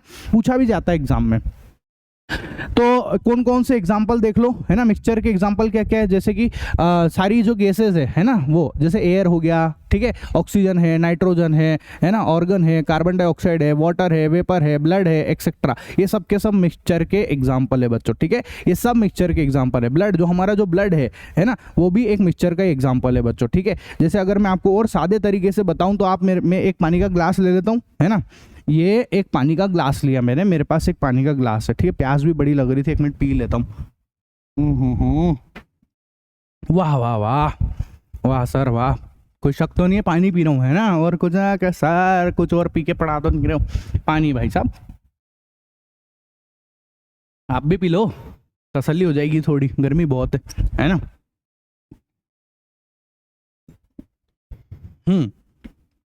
सारा पानी तो मैं पी गया, पर जो समझाना है वो समझा देता हूँ। जैसे इसमें पानी भरा हुआ है, समझ लो, ठीक है। मैंने इसके अंदर क्या करा, शक्कर डाल दी, शक्कर डालकर मैंने घोल दिया इसको, ठीक है। ये घोल रहा हूँ मैं शक्कर, तो जैसे ही मैं शक्कर इसके अंदर डालूंगा, ऐसे ऐसे घोलूंगा, बताओ क्या होगा, शक्कर जो है वो घुल जाएगी ना, ऐसा। तो बस इसको हम लोग बोलते हैं पानी और शक्कर का मिश्रण, ठीक है ना, mixture of water and sugar बच्चों, इसको हम लोग मिश्रण बोल देते हैं, ठीक है। आई बात समझ में, ये मिश्रण है, ठीक है, आया समझ में। अच्छा, एक और टाइप का भी हो सकता है, जैसे मैं बताऊं, यहाँ पर मान लो मैं बाजार गया, ठीक है, और बाजार से मैं नमकीन लेके आया। आपके इधर नमकीन खाते हो कि नहीं खाते हो, खाते होंगे आजकल, सब खाते हैं ना। नमकीन मिक्सचर लेके आया, सुना होगा आपने, नमकीन मिक्सचर, हम देसी स्टाइल में मिक्सचर कह देते हैं, वो मिक्सचर नहीं है, वो मिश्रण नहीं है, मिक्सचर, ठीक है, मिक्सचर बोलना चाहिए उसको। तो वहाँ पर जब मैं नमकीन लेने के लिए गया बाजार के अंदर, तो मैंने नमकीन के अंदर जो है सेव भी डला दी, है ना। सेव के अलावा जो है मैंने इसके अंदर, जैसे मैंने बहुत सारी सेव तो डलाई, ठीक है, खूब सारी सेव डलाई, है ना। अब उसके साथ में मैंने जो है उसके अंदर थोड़ी सी पपड़ी डलवा दी, ठीक है, बहुत थोड़ी सी पपड़ी डाल दो आप, है ना। उसके अलावा फिर मैंने उसमें थोड़ी सी जो है मुरमुरी डला दी, है ना, ऐसा, ये लो, ठीक है। फिर मैंने उसके अंदर जो है थोड़े से दाने डलवा दिए, ये दाने डलवा दिए। तो बच्चों ये हमारे इधर कहते हैं मिक्सचर, क्या कहते हैं इसको, मिक्सचर कहते हैं। मेरे को पता है जो बच्चे यूपी बिहार दूसरी जगह से देख रहे होंगे, मेरे को सोच रहे होंगे सर ये क्या खाते हो सब गप्पड़ सप्पड़ करके। हमारे भैया इधर राजस्थान में, एमपी में, जो हमारा एरिया है ना, राजस्थान एमपी के बीच में है ना, यहाँ पर भाई साहब फुल फाल चलता है। हमारे एमपी के लोग जो है ना, राजस्थान के जो लोग हैं, कोटा से इंदौर के बीच का जो एरिया है ना, वहाँ लपक के ठूस के खाते हैं इन सब चीज़ों को, ठीक है। इसको बोलते हैं मिक्सचर, है ना। कहाँ पर खाते हैं ये कोटा से इंदौर के बीच में, है ना। मैं कोटा से इंदौर के बीच में ही आता हूँ, मेरी जो लोकेशन है वो यहीं पर है, ठीक है।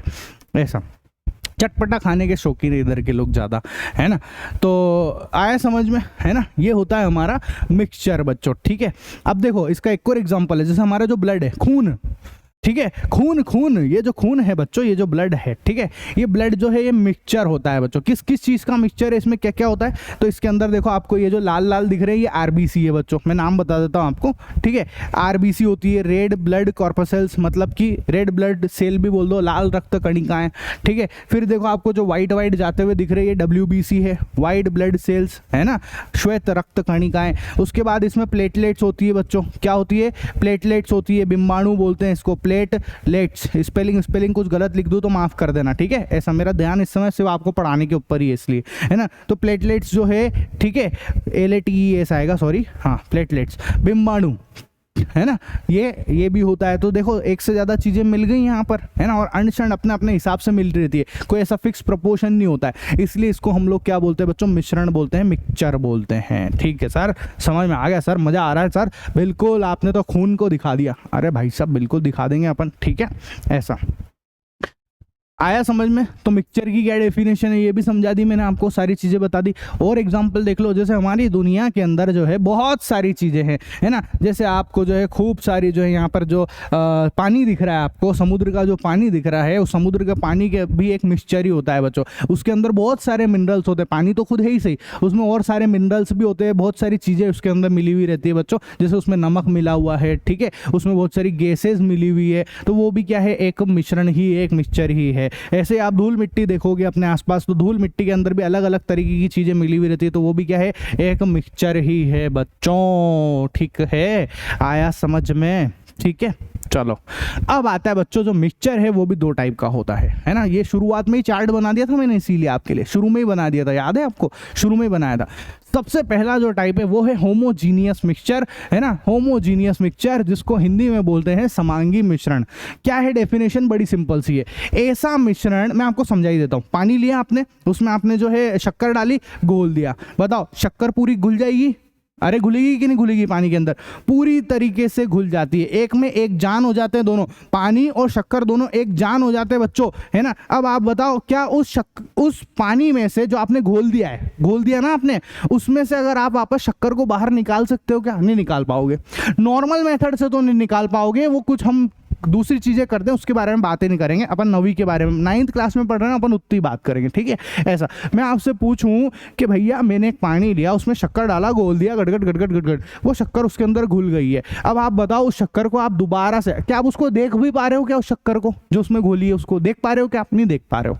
एक जान हो गई है वो दोनों के दोनों, ठीक है। ऐसा दो जिस्म एक जान हो जाते हैं जब, उसको हम लोग बोलते हैं होमोजीनियस मिक्सचर बच्चों। क्या बोलते हैं उसको हम लोग होमोजीनियस मिक्सचर बोलते हैं, समांगी मिश्रण बोलते हैं। आई बात समझ में? अरे बोलो यार, आया समझ में? ठीक है। ऐसे एक और एग्जांपल है, पानी के अंदर आप नमक घोल दो, नमक को घोलोगे, नमक वो नहीं दिखेगा, नमक के पार्टिकल्स नहीं दिखते हैं बच्चों, इसलिए उसको हम लोग होमोजीनियस मिक्सचर बोलते हैं, समांगी मिश्रण कहते हैं, ठीक है। भले आप घोल घोल के देख लेना, है ना। ये जो मैंने बताया है एनिमेशन से थोड़ा बहुत एक्सप्लेन भी करने की कोशिश करी कि हाँ भैया ये देखो, अब मैं इसको घोल रहा हूँ, घोलने की वजह से जो है ये हट जाता है, यहाँ से देखो हट गया है वो, एक दोनों एक हो गए हैं बच्चों, ठीक है। ऐसा तो ये होमोजीनियस मिक्सचर होते हैं। आया समझ में? बोलो यार, ठीक है। दूसरा होता है हेट्रोजीनियस मिक्सचर, विषमांगी मिश्रण।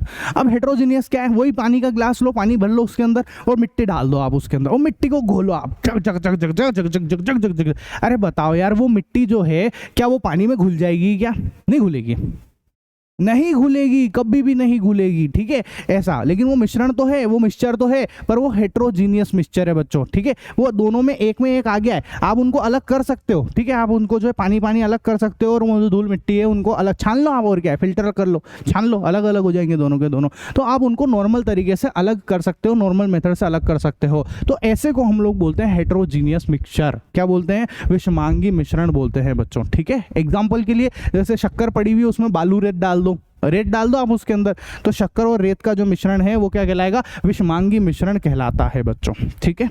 ऐसा तो आप समझ गए होंगे कि किसको क्या बोलना है ना।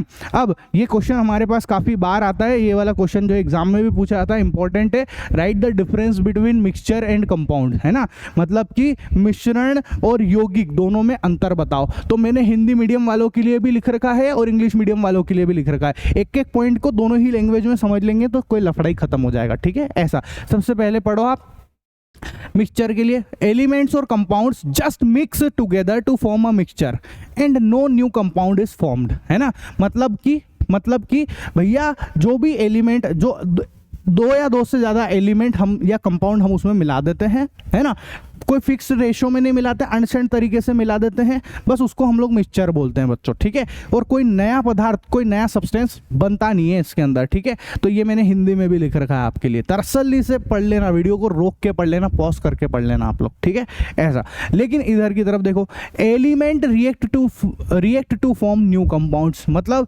इधर जो है, इधर जब हम लोग दो या दो से ज़्यादा एलिमेंट मिलाते हैं, है ना, तो वहाँ पर एक कंपाउंड बनता है बच्चों। कंपाउंड की क्या डेफिनेशन है?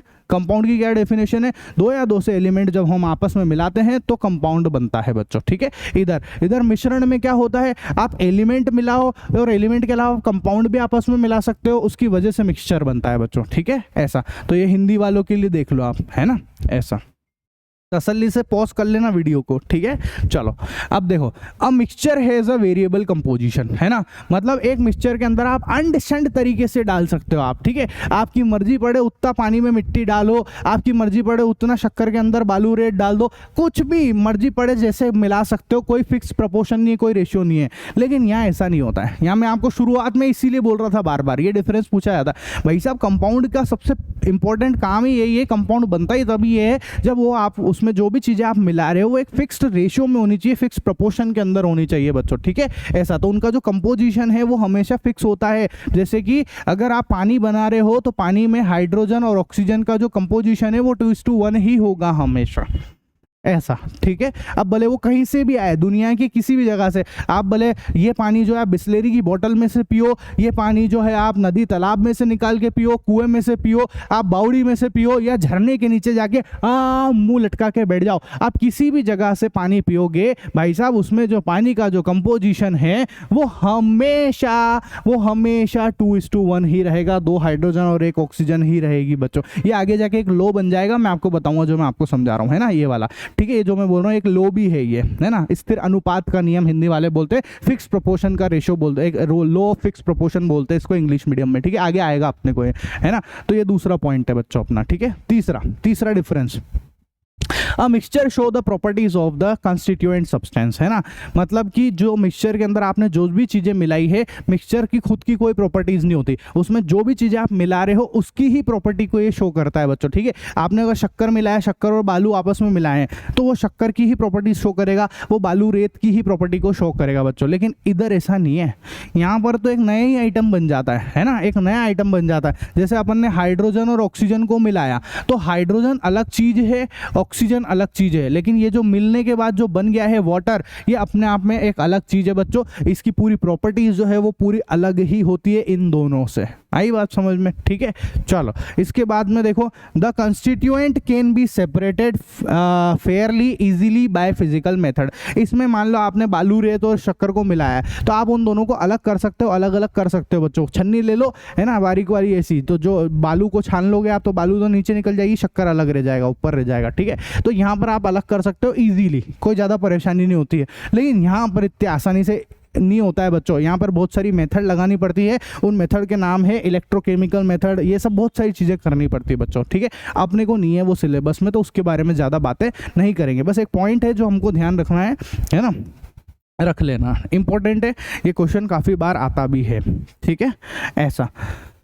तो आया समझ में, कोई दिक्कत है नहीं ना, ठीक है बच्चों। अब इसके आगे का जो है हम लोग पढ़ेंगे हमारे नेक्स्ट वीडियो के अंदर। अगर आपको मेरा वीडियो पसंद आया हो तो मेरे चैनल को सब्सक्राइब कर लेना बच्चों, मेरे इंस्टाग्राम आईडी को जाकर फॉलो कर लेना, आई कोचिंग को जाकर, ठीक है। और अगर आपको नोट्स वगैरह चाहिए, प्रिंटेड नोट्स चाहिए, ठीक है, क्लास 9th के कलरफुल प्रिंटेड नोट्स चाहिए, अगर आपको एक तरफ इंग्लिश एक तरफ हिंदी, जैसे मैंने यहाँ लिख रखा है इसी तरीके से, अगर ये कलरफुल नोट्स चाहिए बच्चों तो ये आपको फ्री में मिलेंगे, फ्री ऑफ कॉस्ट मिलेगी बच्चों, ठीक है। ये सारी चीज़ें पर एक इनको मिलेगी जो हमारे से लाइव क्लासेस पढ़ते हैं बच्चों, उनको ही, ऑब्वियस सी बातें है ना। तो लाइव क्लासेस पढ़ने वाले बच्चों को हमारी लाइव क्लासेस की पूरी साल भर की जो फीस है, ईयरली फीस, वो है भैया हमारी 1000 रुपये, मात्र 1000 रुपये, जिसमें मैं आपको दोनों सब्जेक्ट पढ़ाता हूँ।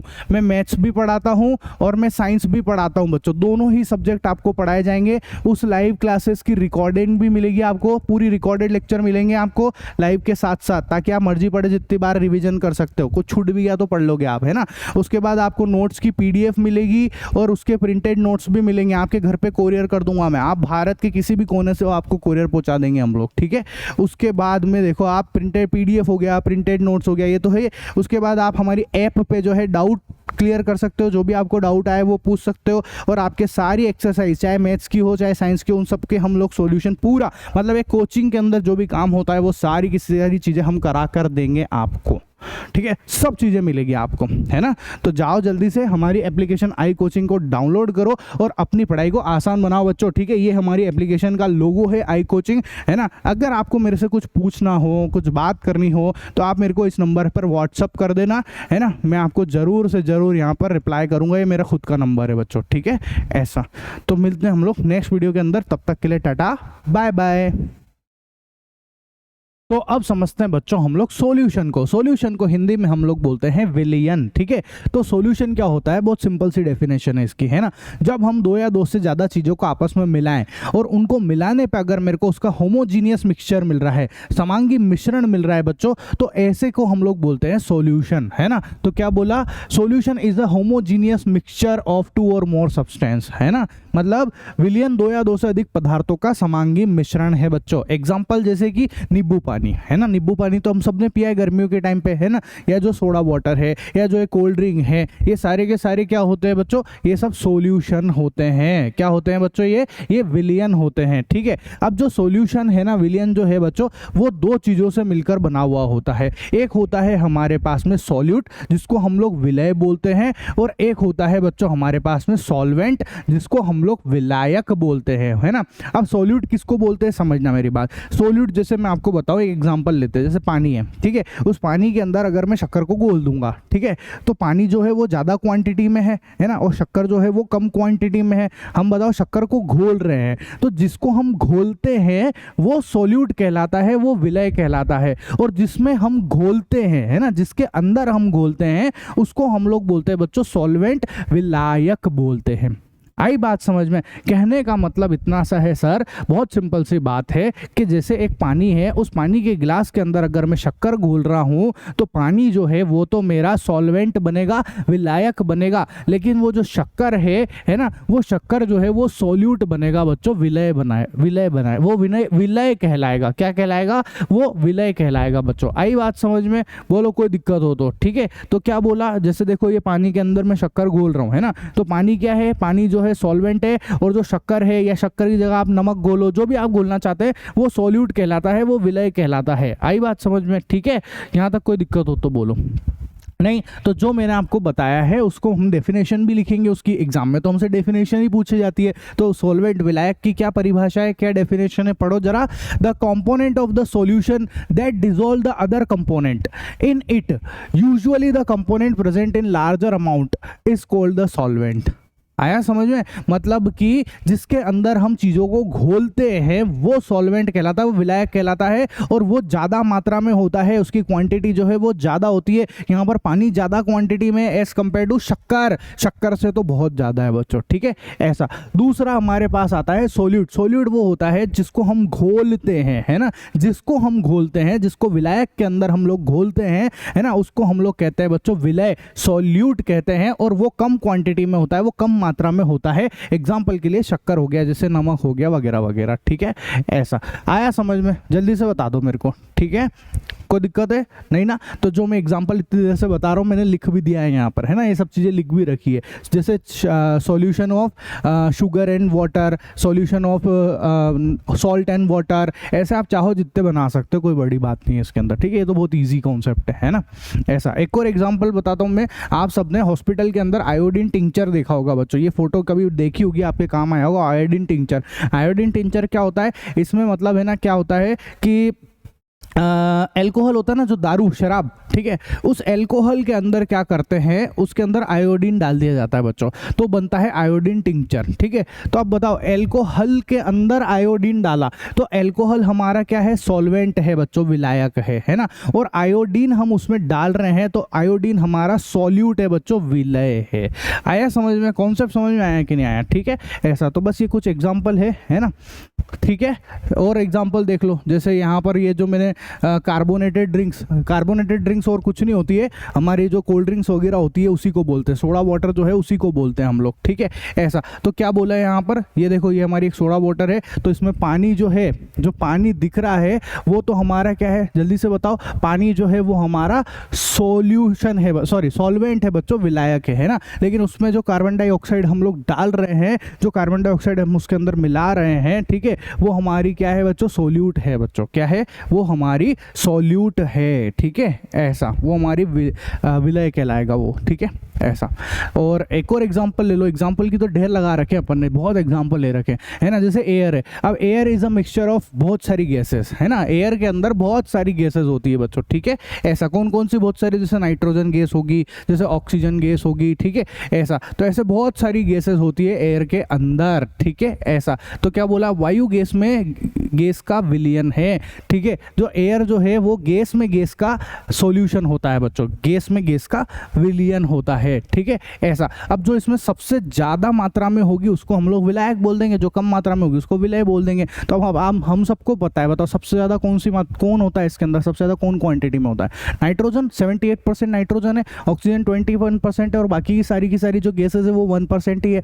तो हमारी जो नाइट्रोजन है 78%, वो कहलाती है हमारी सॉल्वेंट, विलायक कहलाती है। और जो ऑक्सीजन और जो दूसरी गैसेज है उनको हम सॉल्यूट बोल सकते हैं बच्चों, उनको हम लोग विलय कह सकते हैं, ठीक है। तो ये सब बातें यहाँ पर लिख रखी है ना। जो ज़्यादा होगा वो उसको हम लोग क्या बोलेंगे बच्चों, उसको विलायक बोलेंगे, सिंपल सी बात है, ठीक है।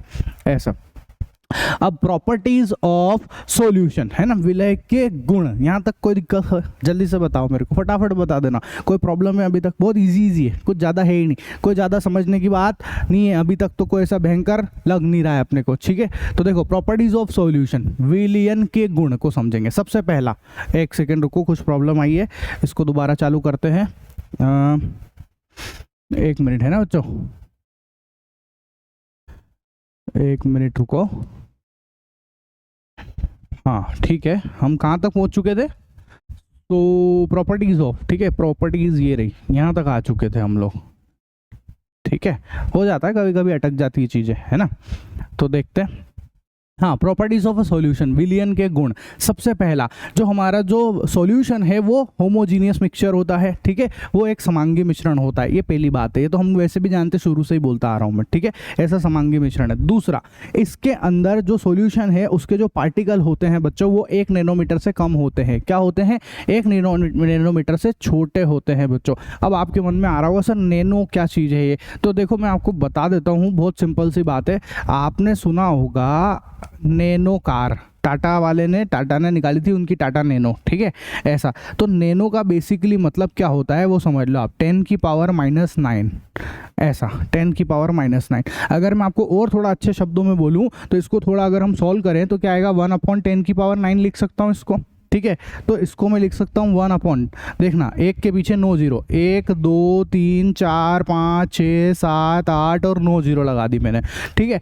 अब अगर मैं काउंट करूँ तो कितना होगा, देखो, इकाई, दहाई, सैकड़ा, हजार, 10,000, लाख, 10 लाख, करोड़, 10 करोड़ और अरब, है ना, 100 करोड़ हो गया बेसिकली। मतलब कि एक जो है, अगर उस कोई सी भी एक चीज का आप 100 करोड़वा हिस्सा कर दो, कितना हिस्सा कर दो, 100 करोड़वा हिस्सा कर दो, उसको हम लोग बोलेंगे बच्चों नैनो।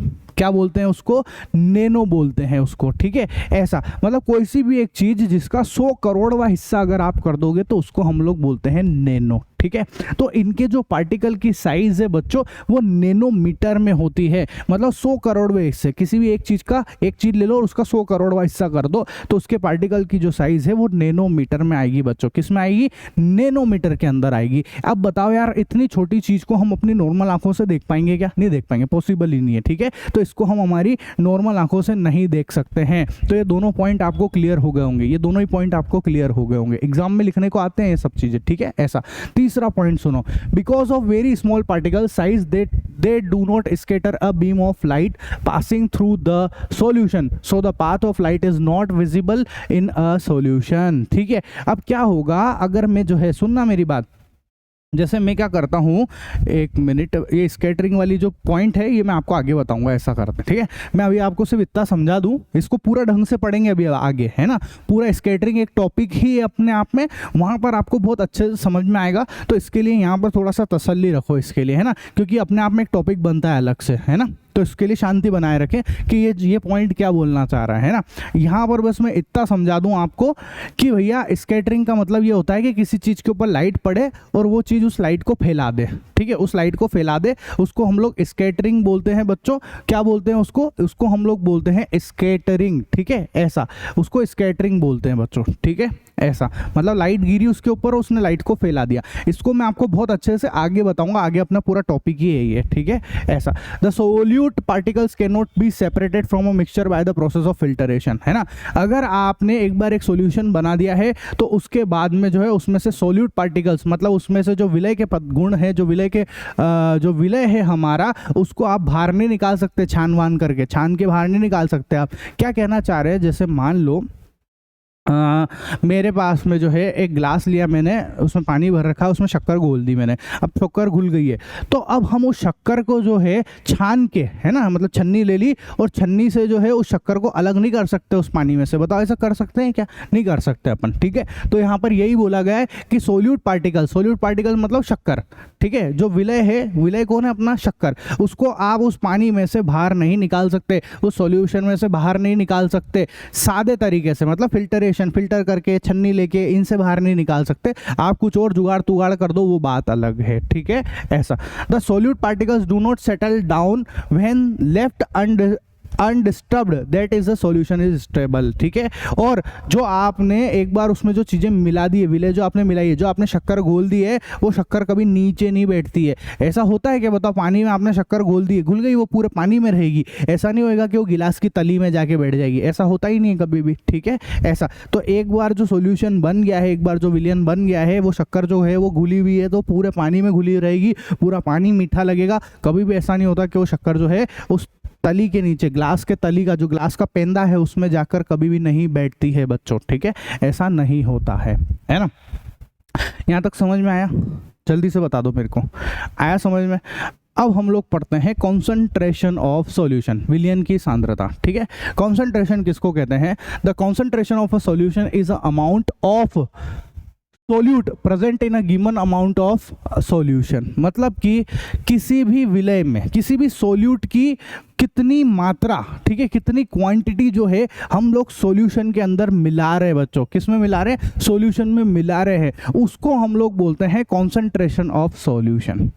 आई बात समझ में? क्या बोला? किसी भी सॉल्यूट की कितनी मात्रा, कितनी क्वांटिटी जो है आप उस सॉल्यूशन के अंदर मिला रहे हो, उस विलयन के अंदर मिला रहे हो, उसको हम लोग बोलते हैं बच्चों कॉन्सेंट्रेशन ऑफ सॉल्यूशन, विलयन की सांद्रता।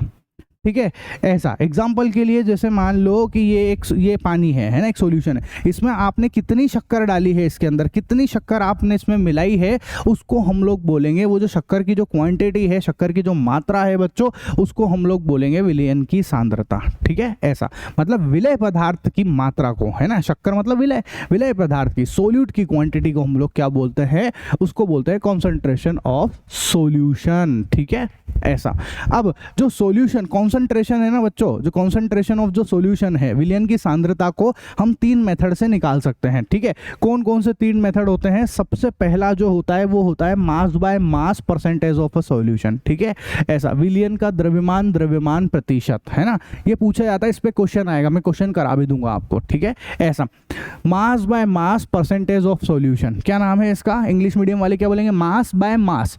मास मतलब द्रव्यमान प्रतिशत। ठीक है, हिंदी में द्रव्यमान प्रतिशत, मास by mass percentage of a solution. तो सिंपल सा फॉर्मूला है इसका, क्या है मैं बताऊं आपको, हिंदी वालों के लिए भी लिख रखा है, इंग्लिश वालों के, दोनों के लिए लिख दिया मैंने। तो देखो यहाँ पर mass by mass percentage of a solution is equal to mass of solute upon mass of solution, है ना, इनटू 100। ठीक है, हिंदी के लिए क्या लिख रखा, विलय का द्रव्यमान अपॉन विलयन का द्रव्यमान इनटू 100 बच्चों, ठीक है, ऐसा ध्यान रखना है यहाँ पर। अच्छा एक बात बताओ, परसेंट आते हैं अपने, अपन जब एग्जाम देते हैं तो हमारे परसेंटेज आते हैं बच्चों, ठीक है, कि हमारे जो है 95% आए हैं, है ना, हमारे जो है 90% आए हैं, 85% आए हैं। तो ये परसेंट कैसे आते हैं, ये कैसे कैलकुलेट करते हैं, पता है आपको क्या करते हो हम लोग, बताओ परसेंट कैसे निकालते हैं।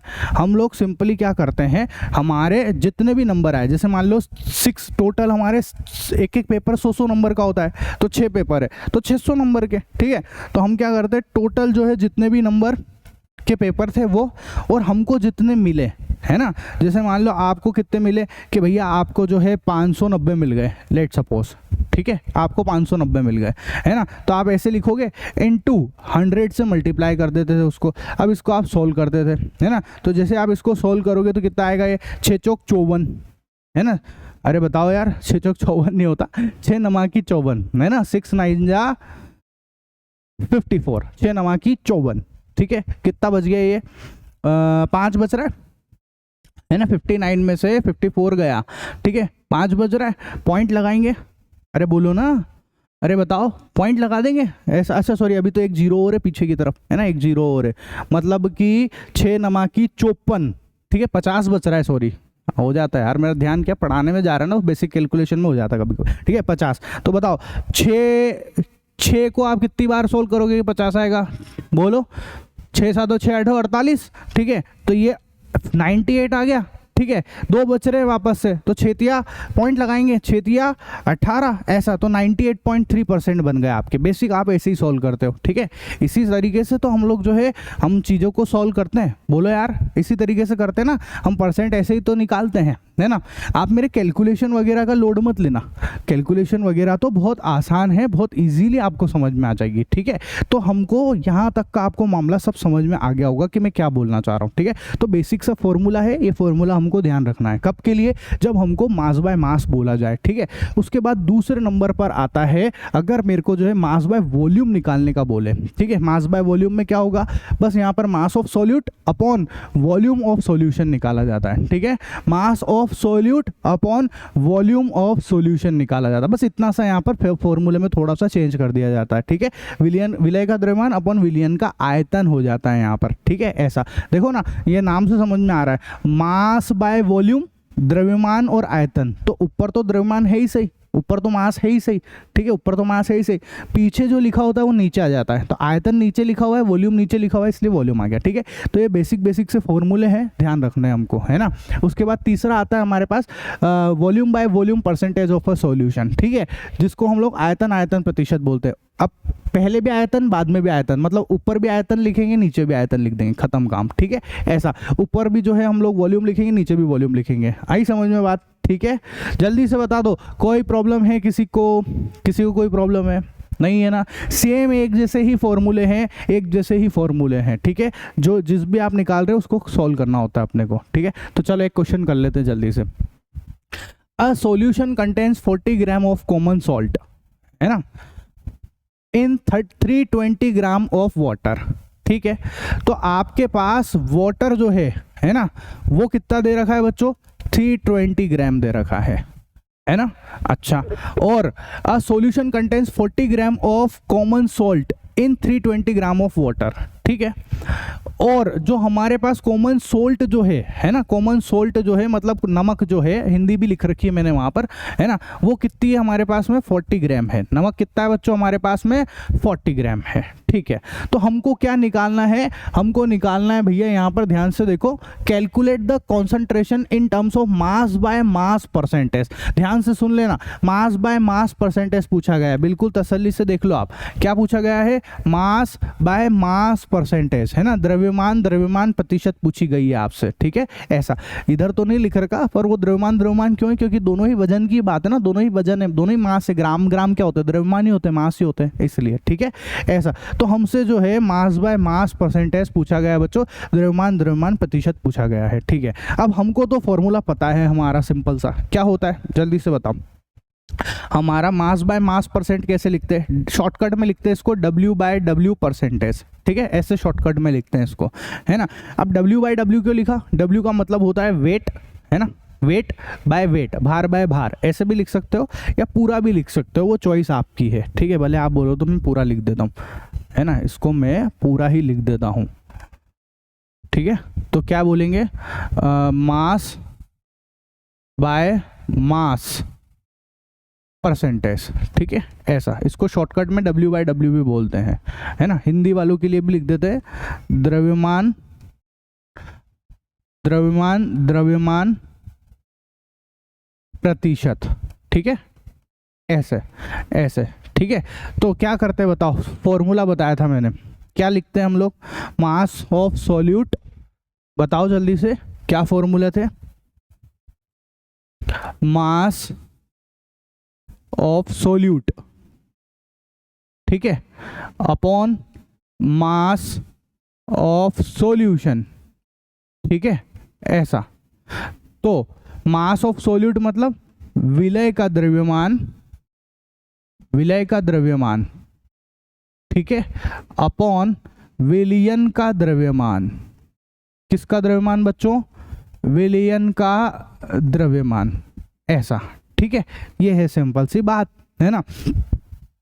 बताओ मास ऑफ सोल्यूट, विलय कौन है अपना, शक्कर, ऑब्वियस नमक है अपना, यहाँ पे नमक जो है उसी को घोल रहे हैं, उसको विलय बोलते हैं, बहुत समझाया है मैंने आपको, है ना। तो ये कौन है अपना, बताओ, ये विलय है बच्चों, ठीक है, ऐसा। ये हमारा सोल्यूट है ना। और जो वाटर है वो क्या है बच्चों, वो सॉल्वेंट है, वाटर जो है वो सॉल्वेंट है, विलायक है, ठीक है सर। ये तो अब हमको समझ में आ भी गया था वैसे भी, है ना, ऐसा। तो अब आप देखो मास ऑफ सॉल्यूट कितना है, मास ऑफ सॉल्यूट है 40 ग्राम, 40 ग्राम। अच्छा यहाँ 100 लगाना भूल गया हूँ मैं, मल्टीप्लाइड बाय 100 कर देना इधर, ठीक है, ऐसा 40 ग्राम अपॉन मास ऑफ सॉल्यूशन, बताओ जरा, विलय का द्रव्यमान बताओ, मास ऑफ सॉल्यूशन बताओ, विलयन का द्रव्यमान बताओ। बहुत सारे बच्चे यहाँ क्या गलती करते हैं, यहाँ डायरेक्ट 320 लिख देते हैं। जैसे ही वो 320 लिखते हैं, बताओ 320 जो है वो सॉल्वेंट का है, किसका है बच्चों, वो सॉल्वेंट का है ना, विलायक का है, किसका है, सॉल्वेंट का है, वो विलायक का, सॉल्यूशन का नहीं है बच्चों। तो अगर हमको सॉल्यूशन का निकालना है तो हम बेसिकली लिखेंगे 320 + 40, दोनों को मिला दो आप भैया, ये दोनों मिलकर ही तो सॉल्यूशन बनेगा, नमक में पानी मिलाओगे तब जाके सॉल्यूशन बन जाएगा, विलियन बन जाएगा। तो दोनों को ऐड कर दो सिंपली, और मल्टीप्लाई बाय आप क्या कर दो, 100 कर दो यहाँ पर, ठीक है। तो अब आप इसको सोल्व करो, ये कितना हो गया, 40/40/360, 360, ठीक है। मैं इधर कहीं लिख देता हूँ, थोड़ी जगह बच जाएगी, यहाँ लिख देता हूँ 40/360 × 100, सॉल्व कर दो बस आप, 1 0 से ये वाली 1 0 कैंसिल, 40/360 है ये, और इससे कैंसिल, और इसके बाद इसको इससे कैंसिल कर दो तो ये आ गया 9, ठीक है। तो ऊपर क्या है अपने पास 100 और नीचे क्या है 9 है ना, इधर लिख रहा हूँ। तो 100/9 आ गया परसेंटेज। सॉल्व करो इसको, कितना आएगा, 9 एकम 9, 1 बच गया उधर, 10 हो गया वापस से, 9 एकम 9, ठीक है। फिर 1 बच रहा है पॉइंट, फिर 9 एकम 9, फिर 1, तो ये 11.11% अपना आंसर आ जाएगा बच्चों, ठीक है, ऐसा। तो जो मैंने आपको समझाया है, इसके और भी ढेर सारे क्वेश्चन हम करा देंगे, एक क्वेश्चन से बिल्कुल घबराने की बात नहीं है, एक्सरसाइज कराऊंगा पूरी की पूरी, इसमें जितने भी सवाल होंगे सब करा के दे दूंगा, घबराना मत बिल्कुल भी, ठीक है, ऐसा। एक क्वेश्चन को देख के बिल्कुल भी मत घबराया करो, है ना। तो जो मैंने बोला है मैं लिख भी देता हूँ आपके लिए यहाँ पर, है ना, ये रहा, ठीक है। इसके बाद आता है बच्चों हमारे पास सैचुरेटेड सॉल्यूशन, संतृप्त विलयन। अब ये सैचुरेटेड सॉल्यूशन क्या होता है, देखो एक सॉल्यूशन है जिसमें हम चीजें घोलते हैं तो सॉल्यूशन बन जाता है, ठीक है।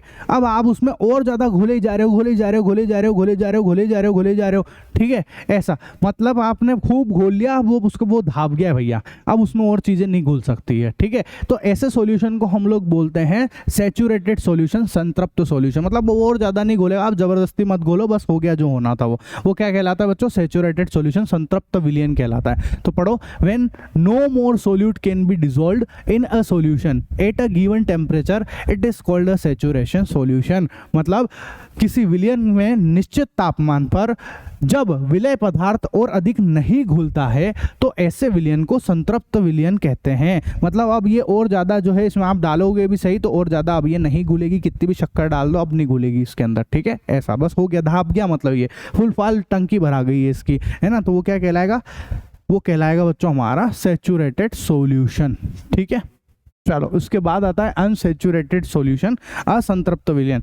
असंतृप्त का मतलब क्या है, अभी आप इसके अंदर और ज़्यादा शक्कर डाल सकते हो, इस पानी के अंदर, इस सॉल्यूशन के अंदर आप भर भर के अभी शक्कर डाल सकते हो, अभी और घुलने की क्वांटिटी है, अभी घुलने की जगह है मतलब इसके अंदर, ठीक है ऐसा। तो उसको हम लोग बोलते हैं अनसेचुरेटेड सॉल्यूशन बच्चों, ठीक है। मतलब अभी आप खूब घोल सकते हो, है ना, और ज़्यादा घोल सकते हो उसमें, ठीक है ऐसा। इसके बाद आता है नेक्स्ट अपना, वो है सोल्यूबिलिटी, घुलनशीलता।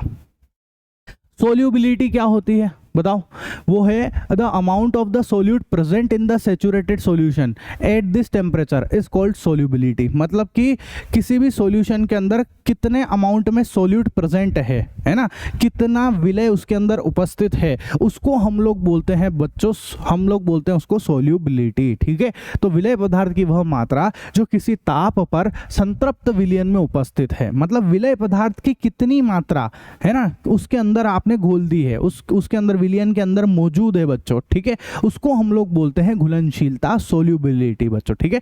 और समझाऊं क्या, आ रहा होगा वैसे समझ में, और समझा देता हूं। देखो हमारे पास पानी और शक्कर का विलयन है ना, पानी और शक्कर घोल दिया आपने, एक सॉल्यूशन है पानी और शक्कर का, ठीक है।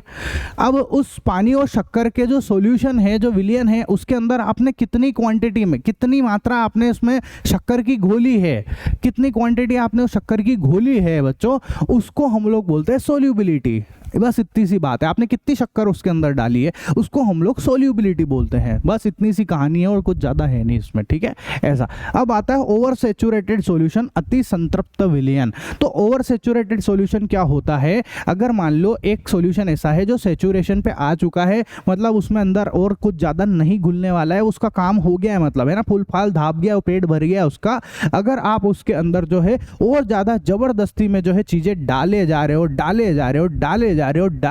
हो, तो इसको हम लोग बोलते हैं, ऐसे सॉल्यूशन को हम लोग बोलते हैं ओवर सेचुरेटेड सॉल्यूशन, अति संतृप्त विलयन बोलते हैं इसको। क्या बोलते हैं, अति संतृप्त विलयन बोलते हैं बच्चों, ठीक है ऐसा।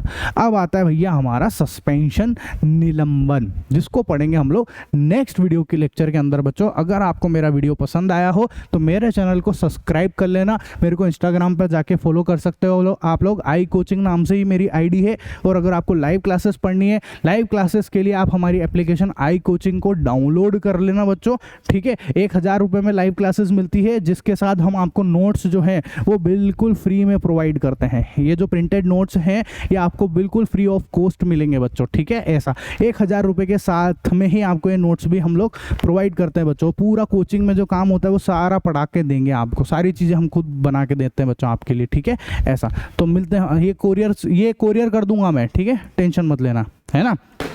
तो मिलते हैं बच्चों हम लोग हमारे नेक्स्ट वीडियो के अंदर, तब तक के लिए टाटा बाय बाय।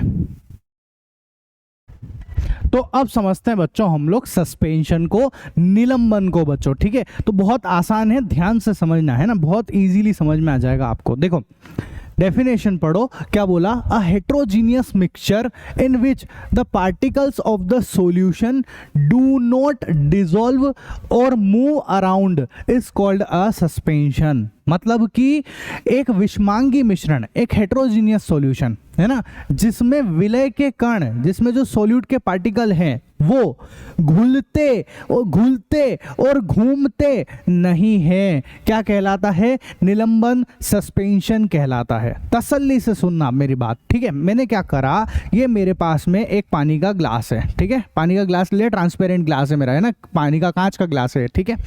इसके अंदर मैंने क्या कर रखा है, यहाँ पर इसके अंदर कुछ धूल मिट्टी के कण डाल देता हूँ मैं, धूल मिट्टी के पार्टिकल्स मैंने डाले, चम्मच से मैंने इसको घुमाना स्टार्ट करा, गोल गोल घुमा दिया और घुमाकर फिर मैंने छोड़ दिया, नॉर्मल तरीके से छोड़ दिया। अब मैं आपसे एक बात पूछूं, आपको क्या लगता है ये जो धूल मिट्टी के जो पार्टिकल्स है, जो धूल मिट्टी के जो कण हैं, क्या इस पानी के अंदर ये घुल जाएंगे? नहीं घुलेंगे बच्चों, ठीक है। भले मैं इसको घुमा रहा हूँ लेकिन मैं नॉर्मल छोड़ दूंगा वापस से, तो फिर ये बताओ, ये घूमना भी बंद हो जाएंगे ना, चुपचाप एक जगह हो जाएंगे, ऐसा होएगा कि नहीं होएगा?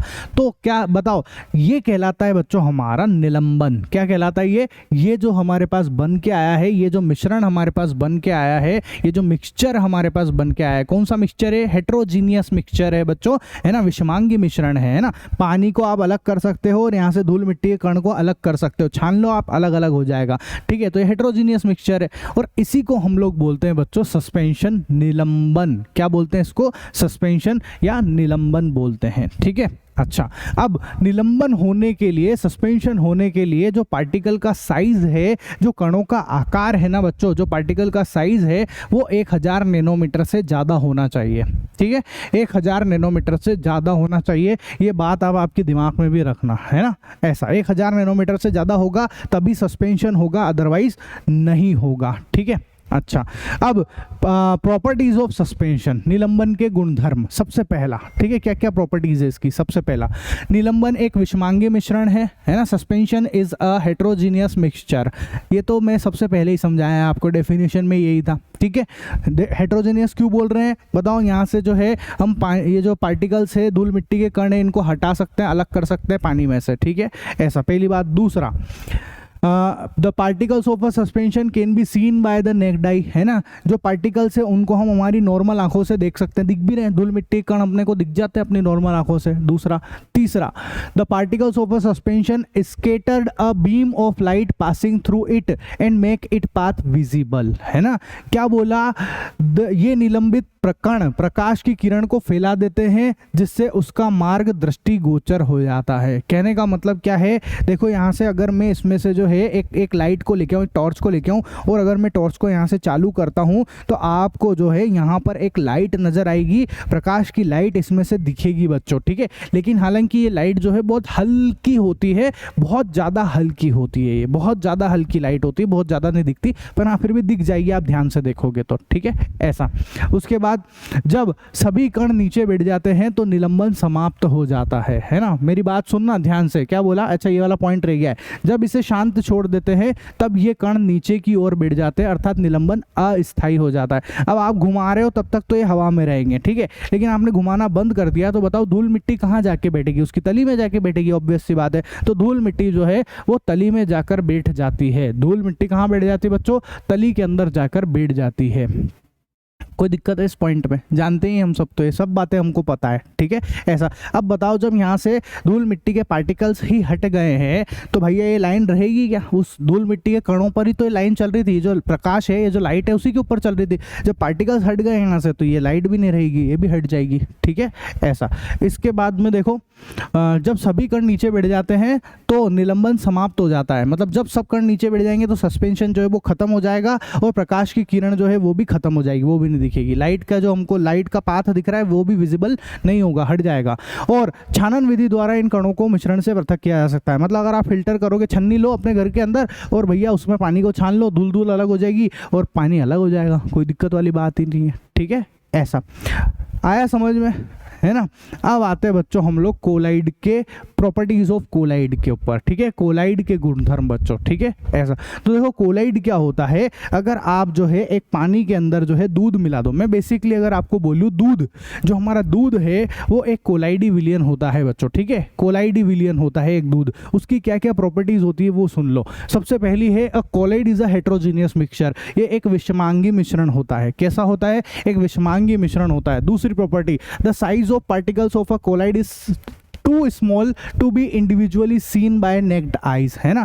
उसकी जो कोलाइड के जो कण होते हैं, जो कोलाइड के कण होते हैं, उनकी साइज जो है वो बहुत छोटी होती है, उसको हम अपनी नॉर्मल आंखों से नहीं देख सकते बच्चों। ये तो मैं आपको एनिमेशन से बता रहा हूँ, वरना हम अपनी नॉर्मल आंखों से इसको नहीं देख सकते। बताओ, दूध के जो पार्टिकल्स है ना, दूध जो है हमारे पास, दूध रोज पीते हो आप, उसके पार्टिकल्स को क्या आप देख पाते हो? क्या नहीं देख पाते हो? नहीं देख पाते ना हमारी नॉर्मल आंखों से, ठीक है। ऐसा। उसके बाद देखो, तीसरा पॉइंट है, colloids are big enough to scatter a beam of light passing through it and make it path visible.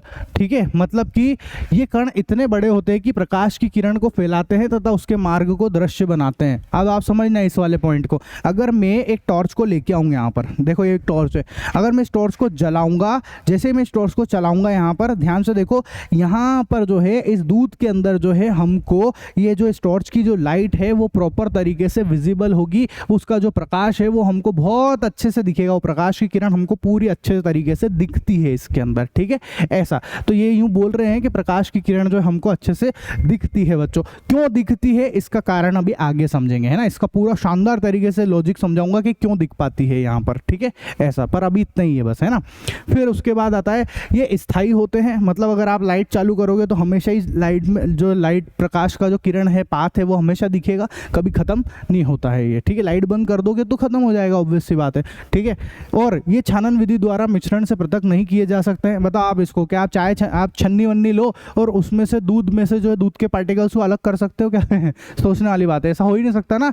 छन्नी से छानोगे भी सही तो दूध में से दूध के पार्टिकल्स अलग नहीं होते हैं बच्चों। इनको कैसे अलग करते हैं, इनका एक मेथड होता है जिसको हम लोग बोलते हैं अपकेंद्रीकरण तकनीक, है ना, जिसको इंग्लिश में हम लोग सेंट्रीफ्यूगेशन बोलते हैं। इस सेंट्रीफ्यूगेशन मेथड के थ्रू जो है हम अलग कर देते हैं दूध में से दूध के पार्टिकल्स को। ठीक है, कोलाइडी विलयन को अलग कर देते हैं, कोलाइडी कण को अलग कर देते हैं। पर मजे की बात यह है कि आपके सिलेबस में से ये मेथड अब हट गई है, ये अपने को नहीं है, इसलिए हम पढ़ेंगे भी नहीं। ठीक है, ऐसा कितना अच्छा लगता है, वाह वाह सर, ऐसी बात आ जाए कि हाँ सर ये सिलेबस से हट गया, मजा आ जाता है कि नहीं। चलो अब आता है भैया हमारा डिस्पर्स्ड फेस, परिक्षिप्त प्रावस्था। डिस्पर्स्ड फेस क्या होता है, देखो जैसे मैंने आप लोगों को जो है पढ़ाया, सोल्यूट पढ़ाया और विलय पढ़ाया कि नहीं पढ़ाया। एक सॉल्यूशन के अंदर हमने क्या पढ़ा था, एक सॉल्यूशन के अंदर हमने यही तो पढ़ा, सोल्यूट पढ़ा, विलय पढ़ा, है ना, यही तो पढ़ा है ना। तो वहाँ पर जिसको हम सोल्यूट बोलते थे, विलय बोलते थे, इन कोलाइडी जो विलियन है हमारा, जो कोलाइडी सॉल्यूशन है,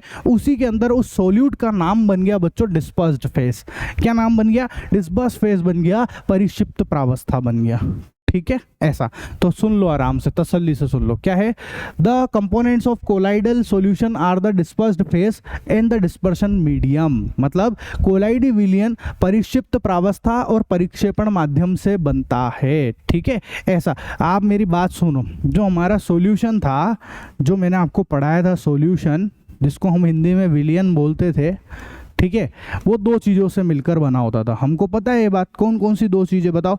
एक होता था सॉल्यूट, जिसको हम लोग विलय बोलते हैं, क्या बोलते हैं, विलय। और एक होता था हमारे पास सॉल्वेंट, है ना, एक होता था सॉल्वेंट जिसको हम लोग विलायक बोलते थे, यही होता था ना, विलायक बोलते थे। ठीक है, ऐसा। यहाँ पर भी वही चीज़ है, सेम चीज़ है। मेरी बात सुनो, अगर मैं इसका नाम लिख दूँ कोलाइडल सॉल्यूशन, क्या रख दूँ, कोलाइडल सॉल्यूशन बोलूँ अगर इसको मैं, ठीक है, तो ये भी दो चीज़ों से मिलकर बना हुआ है। कौन कौन सी दो चीज़, देखना, जो हम सॉल्यूट बोल रहे हैं ना, बस उसका नाम पलट जाता है और उसको हम लोग बोलते हैं डिस्पर्स्ड फेस। क्या बोलते हैं इसको, डिस्पर्स्ड फेस। ठीक है, PERSED, डिस्पर्स्ड फेस। हिंदी में क्या नाम है इसका, परिक्षेपण प्रावस्था। क्या बोलेंगे इसको, परिक्षेपण प्रावस्था। ठीक है, और जैसे उधर सॉल्वेंट होता है, ऐसे इधर होता है बच्चों डिस्पर्स्ड मीडियम।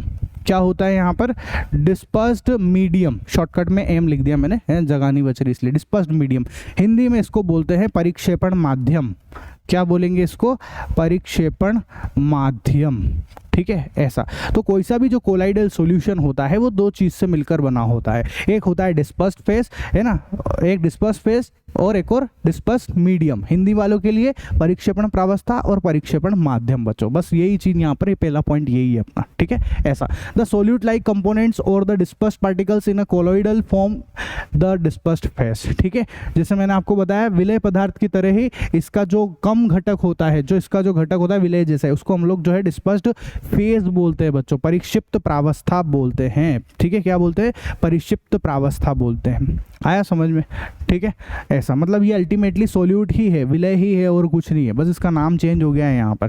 ठीक है, उसके बाद परिक्षेपण माध्यम भी मैंने आपको समझाया ही है। जैसे विलायक होता है, जैसे सॉल्वेंट होता है, ऐसे परिक्षेपण माध्यम में। कोलाइडल केस में जो है इनके नाम अलग हो जाते हैं। ठीक है, ऐसा।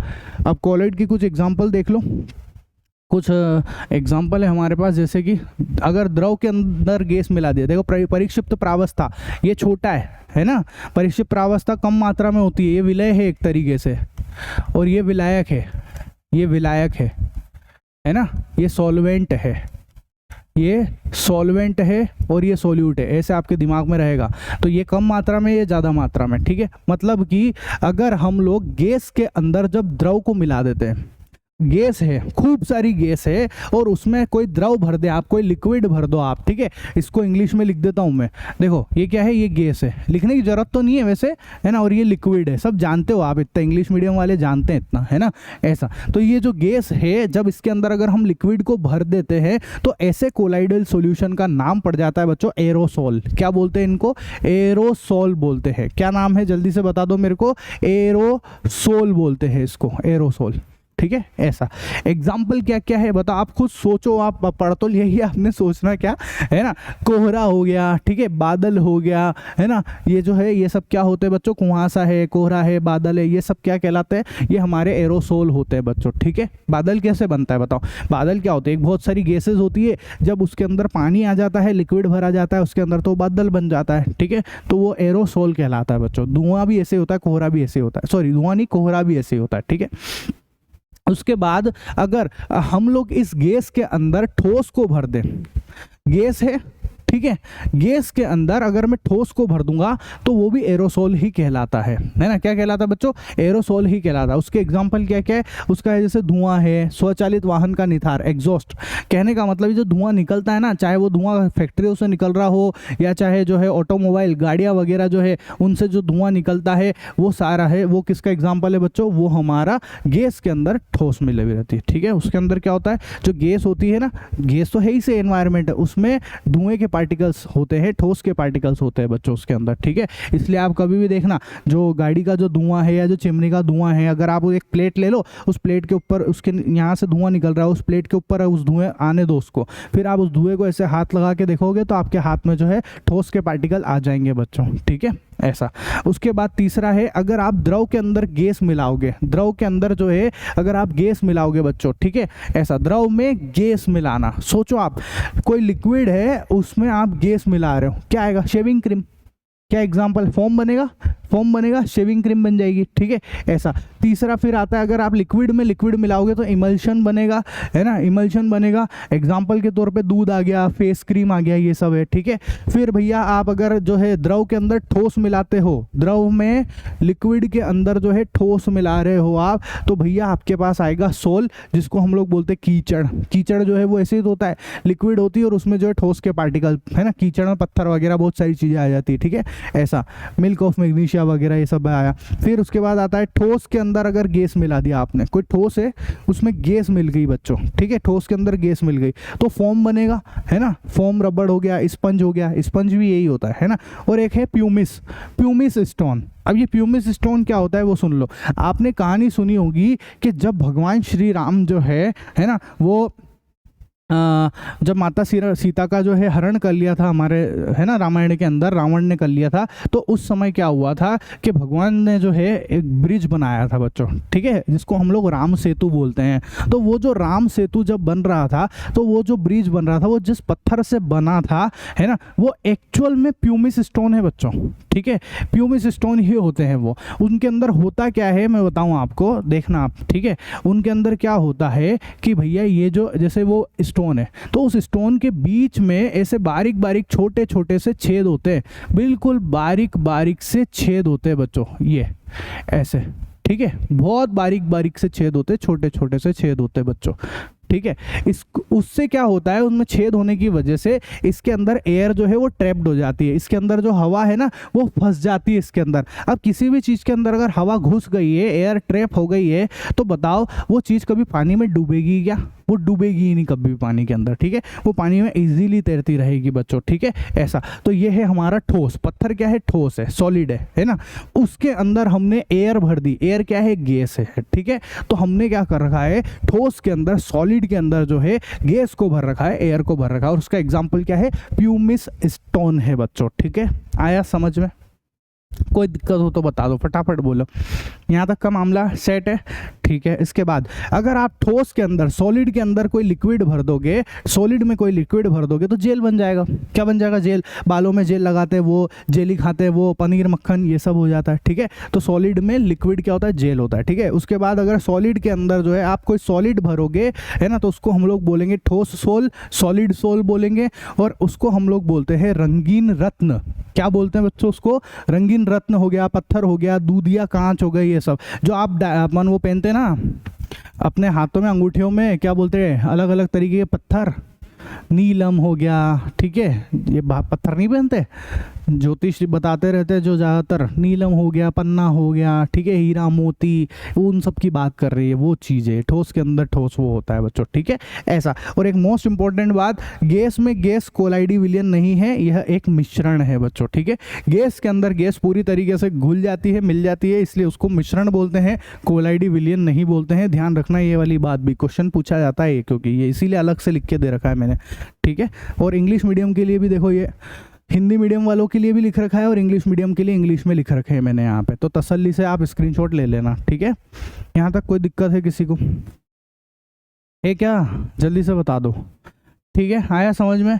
तो अब बारी आती है बच्चों हमारे लाइट स्कैटरिंग की। इसको पढ़ेंगे हम लोग हमारे नेक्स्ट वीडियो के अंदर। आपको मेरा वीडियो पसंद आया हो तो मेरे चैनल को सब्सक्राइब कर लेना और इंस्टाग्राम पर जाकर मेरे को फॉलो भी कर लेना बच्चों, ठीक है। तब तक के लिए टाटा, बाय बाय।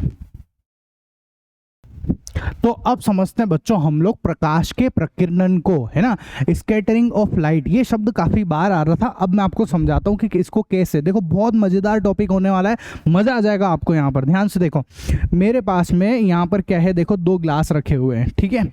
एक ग्लास के अंदर मैंने यहाँ पर पानी भर रखा है, दूसरे के अंदर भी पानी ही है, ठीक है।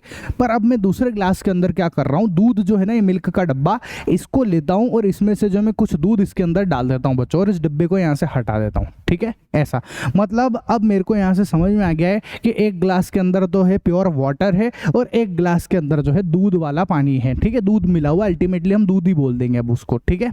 ऐसा अब मैं क्या कर रहा हूँ, ध्यान से देखना, बिल्कुल ध्यान से देखना। मैंने यहाँ पर से जो है एक टॉर्च को लेके आया बच्चों में, देखो ये एक टॉर्च आ गई। जब मैं इस टॉर्च को चालू करता हूं तो आप देखोगे कि हमको जो इसका जो लाइट है, इसका जो ये जो प्रकाश है ना बच्चों, वो मेरे को पानी में तो नहीं दिखाई दे रहा है ना, लेकिन दूध के अंदर जो प्रकाश की किरण है, जो लाइट रेज है, वो मेरे को प्रॉपर नजर आ रही है बच्चों, ठीक है। मतलब दूध ने जो है इस प्रकाश की किरण को दिखाया, लेकिन पानी ने नहीं दिखाया। दिखाता भी तो बहुत हल्का है, हम नॉर्मल आंखों से देख भी नहीं पाते, बहुत हल्का दिखाता है, ऐसे समझ लो आप, ठीक है।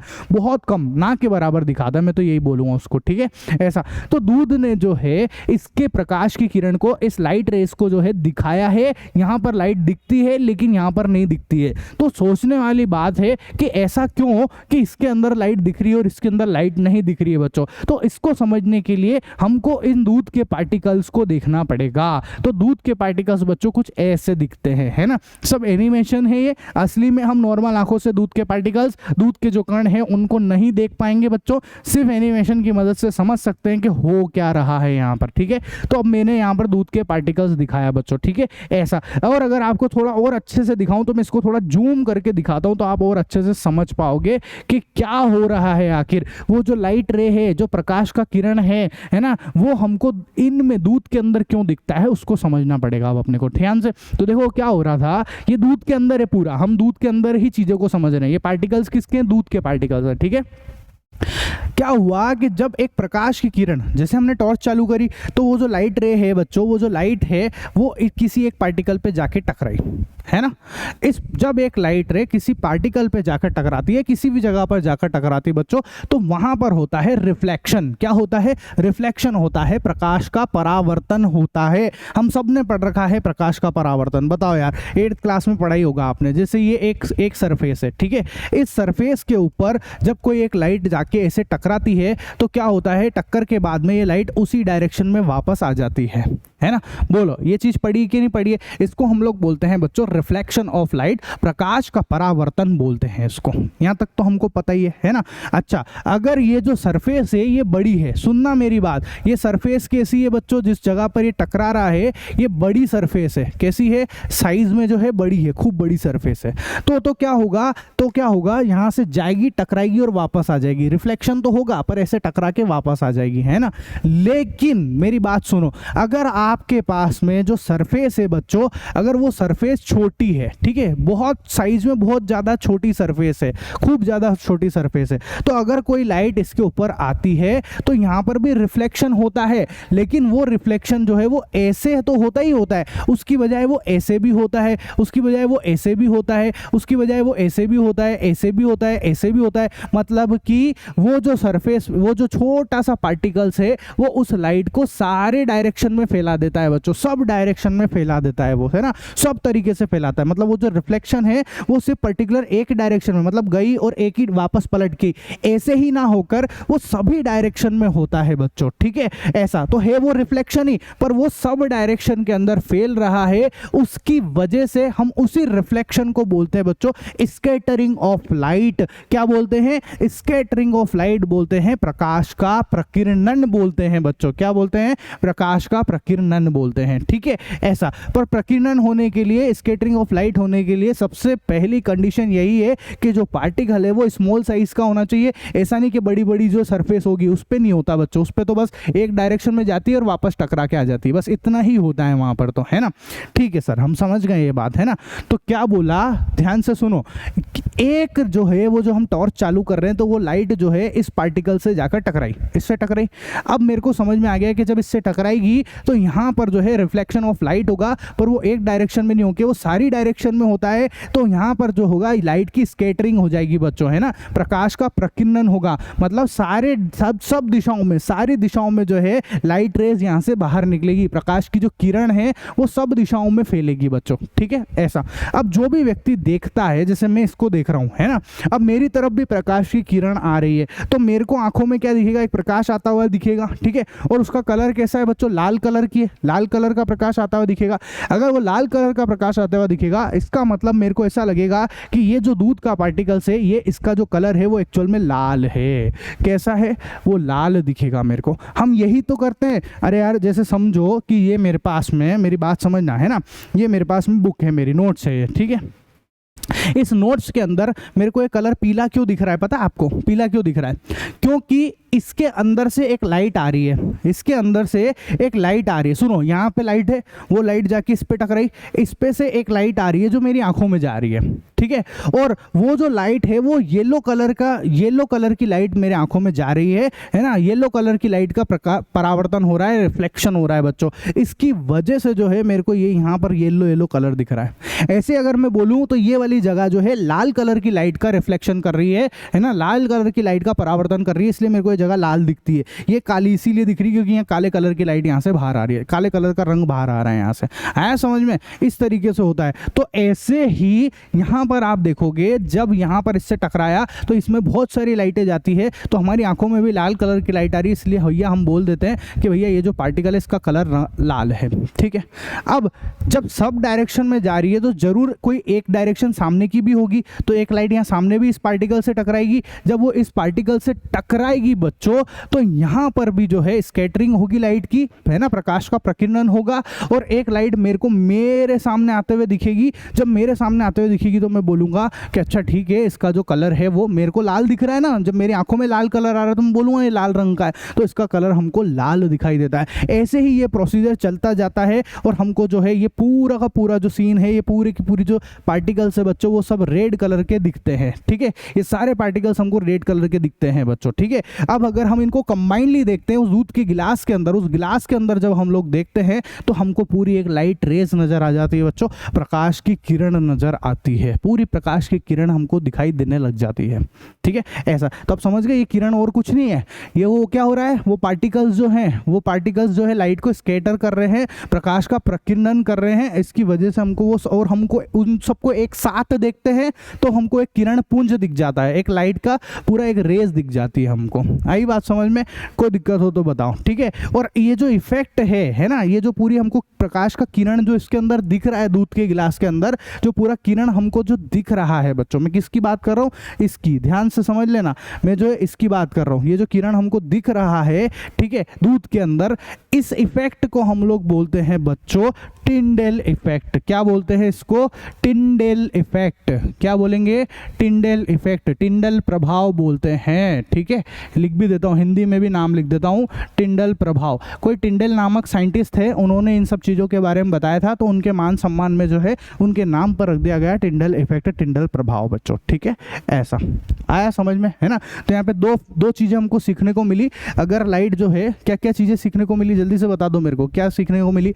एक तो कोई पार्टिकल है, ठीक है, उससे कोई लाइट जाके टकराएगी तो वो पार्टिकल जो है इस लाइट को सब डायरेक्शन में फैला देगा, सारी डायरेक्शन में फैलाएगा बच्चों, है ना। और ये जो सारी डायरेक्शन में लाइट फैल रही है, तो ये जो फिनोमेना हो रहा है बच्चों, ये जो काम हो रहा है, इसको हम लोग बोलते हैं, इस फिनोमेना को हम लोग बोलते हैं बच्चों प्रकाश का प्रकीर्णन, लाइट स्कैटरिंग। खत्म, बस इतनी सी बात। और दूसरी बात, हमको जो है लाइट दिख रही है पूरी की पूरी, इस इफेक्ट को हम लोग बोलते हैं टिंडेल इफेक्ट। क्या बोलते हैं?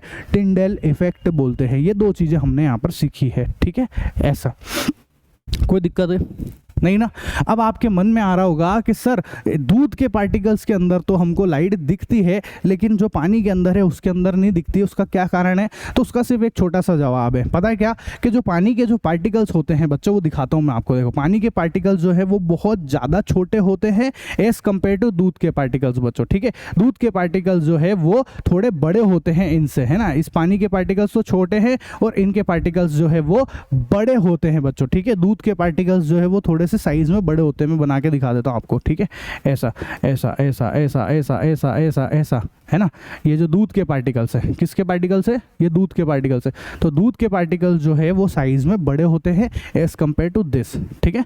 तो ये इसके पार्टिकल्स बहुत छोटे होते हैं, छोटे होने की वजह से जो है प्रकाश का प्रकीर्णन ठीक से नहीं होता है, स्कैटरिंग लाइट की ठीक से नहीं हो पाती है। जब लाइट की स्कैटरिंग ठीक से नहीं हो पाएगी तो हम देख नहीं पाएंगे, लाइट हमको दिखाई नहीं दे पाएगी, लेकिन यहाँ पर प्रॉपर तरीके से स्कैटरिंग होती है, ठीक है। ऐसा फिर आपके मन में आ सकता है कि सर एक काम करते हैं, है ना, अगर ये साइज का ही चक्कर है ना, तो एक काम करते हैं, हम बड़े बड़े जो है धूल मिट्टी के पार्टिकल्स डाल देते हैं। ये धूल मिट्टी के पार्टिकल्स मैंने डाले, मिट्टी डाल दी मैंने, तो यहाँ पर जब मैं लाइट चालू करूँगा तो यहाँ पर भी लाइट नहीं दिखती। फिर ऐसा क्यों?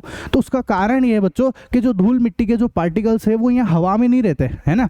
अगर आप पानी के अंदर अगर आप धूल मिट्टी के पार्टिकल्स डाल भी दोगे तो वो इस जगह पर ऐसे यहाँ रुकते नहीं है वो कभी भी, ठीक है। वो तो यहाँ नीचे तली में आके इकट्ठा हो जाते हैं। क्यों? क्योंकि ग्रेविटेशनल फोर्स है, गुरुत्वाकर्षण बल है। उस गुरुत्वाकर्षण बल की वजह से जो है वो यहाँ नीचे आके इकट्ठा हो जाते हैं बच्चों, ठीक है। अब सोचो यहाँ कोई पार्टिकल्स है ही नहीं, यहाँ पानी में कुछ पार्टिकल्स है ही नहीं। जब पार्टिकल्स ही नहीं है तो स्कैटरिंग होगी नहीं, प्रकाश का किरण प्रकीर्णन होगा नहीं। जब प्रकीर्णन नहीं होगा तो लाइट का एक दिखेगी ही नहीं कभी लाइट। हमको आया समझ में? कभी लाइट नजर नहीं आने वाली है ना। तो मेन मुद्दे की बात पता है क्या है? मेन मुद्दे की बात यहाँ पर बस इतनी सी है कि अगर आपको प्रकाश का प्रकीर्णन देखना है ना, तो वो आपको तभी दिखेगा जब जो हमारे पार्टिकल की साइज है ना, वो कितनी होनी चाहिए। पहले मैं ये बता दूं कब नहीं दिखता है। तो जो पानी है ना, जो पानी है उसके जो पार्टिकल की जो साइज है बच्चों वो 1 नैनोमीटर से कम होती है, ठीक है। 1 नैनोमीटर से कम होती है, ठीक है। और यहाँ पर जो दूध के पार्टिकल्स है उनकी साइज जो है बच्चों 1 नैनोमीटर से तो ज़्यादा, लेकिन 1000 नैनोमीटर से कम होती है ना। और जो मिट्टी वगैरह के कण होते हैं उनकी साइज जो है वो 1000 नैनोमीटर से ज़्यादा होती है, ठीक है। ऐसा तो कहने का मतलब ये है कि अगर आपको स्कैटरिंग देखनी है, टिंडेल इफेक्ट देखना है ना, स्कैटरिंग ऑफ लाइट देखना है बच्चों, तो वो आप तभी देख पाओगे जब उसके पार्टिकल की साइज जो है इस रेंज में आती हो। 1 नैनोमीटर से 1000 नैनोमीटर की रेंज में आएगी तभी आप देख पाओगे, अदरवाइज आप देख ही नहीं पाओगे। आया समझ में? मतलब 1 नैनोमीटर से 1000 नैनोमीटर के बीच में होगा तो देखोगे, नहीं तो लाइट की रेज आपको नजर नहीं आने वाली है बच्चों, ठीक है। और मजे की बात बताऊं, इस रेंज में जो भी चीजें आती है, जितने भी सॉल्यूशन इसके अंदर आते हैं, जैसे दूध हो गया, जितने भी सॉल्यूशन इसके अंदर आते हैं उन सबको हम लोग बोलते हैं बच्चों कोलाइडी विलियन। क्या बोलते हैं उन सबको हम लोग कोलाइडी सॉल्यूशन बोलते हैं, कोलाइडल सॉल्यूशन बोलते हैं। वो सारे को हम लोग क्या बोलते हैं? कोलाइडी सॉल्यूशन बोलते हैं बच्चों। आया समझ में? ठीक है, पूरे कहानी समझ में आपको कि कोलाइडल सॉल्यूशन है ना। कोलाइडल सॉल्यूशन कौन होते हैं? जिनके पार्टिकल की साइज जो है 1 नैनोमीटर से ज़्यादा लेकिन 1000 नैनोमीटर से कम होती है, उनको कोलाइडल सॉल्यूशन बोलते हैं। मैं आपको बता चुका हूँ नैनोमीटर का मतलब क्या होता है, बता चुका हूँ ना मैं। 1 नैनोमीटर का मतलब होता है 1/10⁻⁹ मीटर, और इसको अगर आप 10⁻⁹ मीटर लिखोगे तो ये लगभग इसको आप लिख दो 100 करोड़। क्या है ये? 10⁹ मतलब होता है 100 करोड़ मीटर। तो 1 का 100 करोड़वा हिस्सा, इतना छोटा पार्टिकल्स होना चाहिए, ये होता है 1 नैनोमीटर का मतलब। ठीक है, तो ये मैंने आपको भी थोड़ी देर पहले भी बताया था, है ना। ऐसा समझ में आया? बताओ जरा, स्कैटरिंग ऑफ लाइट किस में होती है? कोलाइडल सॉल्यूशन के अंदर होती है। और कोलाइडल सॉल्यूशन के जो पार्टिकल की साइज है वो कितनी होती है? 1 नैनोमीटर से 1000 नैनोमीटर के बीच में होती है बच्चों। ठीक है, ऐसा। तो कुछ एग्जांपल बता देता हूँ मैं आपको कोलाइडल सॉल्यूशन के कौन कौन से होते हैं। वैसे अभी हमने चार्ट तो देख ही लिया है, फिर भी बता देता हूँ कौन कौन सा है। एक है हमारी एयर, वायु हो गया, धूम हो गया, कोहरा हो गया, दूध, धुआं, जेली, क्रीम, ये सब कोलाइडल सॉल्यूशन के एग्जाम्पल है बच्चों। ठीक है, ये सारे के सारे कोलाइडल सॉल्यूशन होते हैं। ठीक है, चलो अब टिंडेल इफेक्ट को समझ लेते हैं। जो मैंने आपको समझाया है उसको बस एक बार और, ठीक है, जो मैंने टिंडेल इफेक्ट समझाया है उसको आपने ऐसे भी फील किया होगा। अंधेरे कमरे में जाओ, वहाँ पर धूप की किरण आ रही होगी, जैसे यहाँ पर आ रही है धूप की किरण, देखिए आपको ऐसा, ये इसकी बात कर रहा हूँ मैं, ऐसा। तो आप देखो जब अंधेरे से उजाल, जैसे अंधेरा कमरा है, ठीक है, बाहर कोई जो रोशनदान होता है हमारा, है ना, जो रोशनदान है, वहाँ से जो लाइट अगर हमारे कमरे में आ रही होती है, ठीक है, तो उस लाइट के अंदर जब आप इस जगह पे देखोगे तो आपको यहाँ पर कुछ पार्टिकल्स जो है वो ऐसे मूव करते हुए दिखेंगे, ऐसे घूमते घूमते दिखते हैं। नोटिस किया होगा आप सबने, है ना। तो ये जो इफेक्ट है ये टिंडेल इफेक्ट कहलाता है बच्चों। क्या कहलाता है?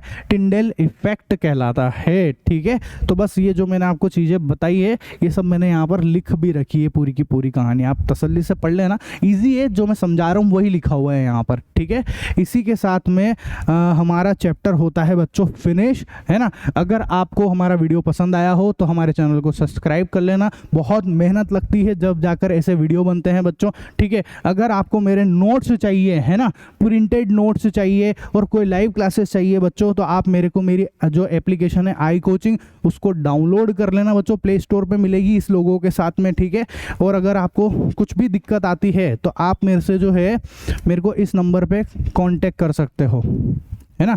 ये मेरा नंबर है, इस पे मेरे को आप व्हाट्सअप कर देना। ठीक है, यहाँ से जो है आपको और ज़्यादा जानकारी मिल जाएगी बच्चों। ठीक है, वैसे मैं बता देता हूँ मेरी जो साल भर की जो फीस है 999 रुपये है पूरे साल भर की। ठीक है, ईयरली फीस बता रहा हूँ, जिसमें हम लोग जो है मैथ्स और साइंस दोनों ही सब्जेक्ट पढ़ाते हैं। ठीक है, जिसमें हम लोग लाइव क्लासेस लेते हैं, लाइव के साथ साथ आपको रिकॉर्डेड लेक्चर भी देंगे बच्चों। ठीक है, उसके साथ आपको नोट्स की PDF मिलेगी और नोट्स जो है प्रिंटेड नोट्स भी मिलेंगे। आप जहाँ कहीं भी रहते हैं मैं आपके घर पे इन नोट्स को जो है पहुँचा दूंगा बच्चों। ठीक है, कोरियर कर दूंगा मैं आपको, है ना, ऐसा। और इसके अलावा जो है हमें आपके सारे डाउट जो है हमारी एप्लीकेशन पे हम आपको सॉल्व करवा के देंगे, और सारी एक्सरसाइज, आपकी बुक की सारी एक्सरसाइज हम खुद ही करवा के देंगे। मतलब एक कोचिंग इंस्टीट्यूट में जो काम हो रहा है वो सब चीज़ें आपको वैसे भी मिल जाएगी, है ना। और आपके टीचर तो बहुत सादे तरीके से पढ़ाते होंगे, मैं तो एनिमेशन ग्राफिक्स के साथ में पढ़ा रहा हूँ। 1000 रुपये पूरे साल भर में बच्चों। तो जल्दी से हमारा लाइव कोर्स जो है उसको ज्वाइन करो और अपनी पढ़ाई को आसान बनाओ बच्चों। तो मिलते हैं हम लोग हमारे नेक्स्ट वीडियो के अंदर, तब तक के लिए टाटा बाय बाय।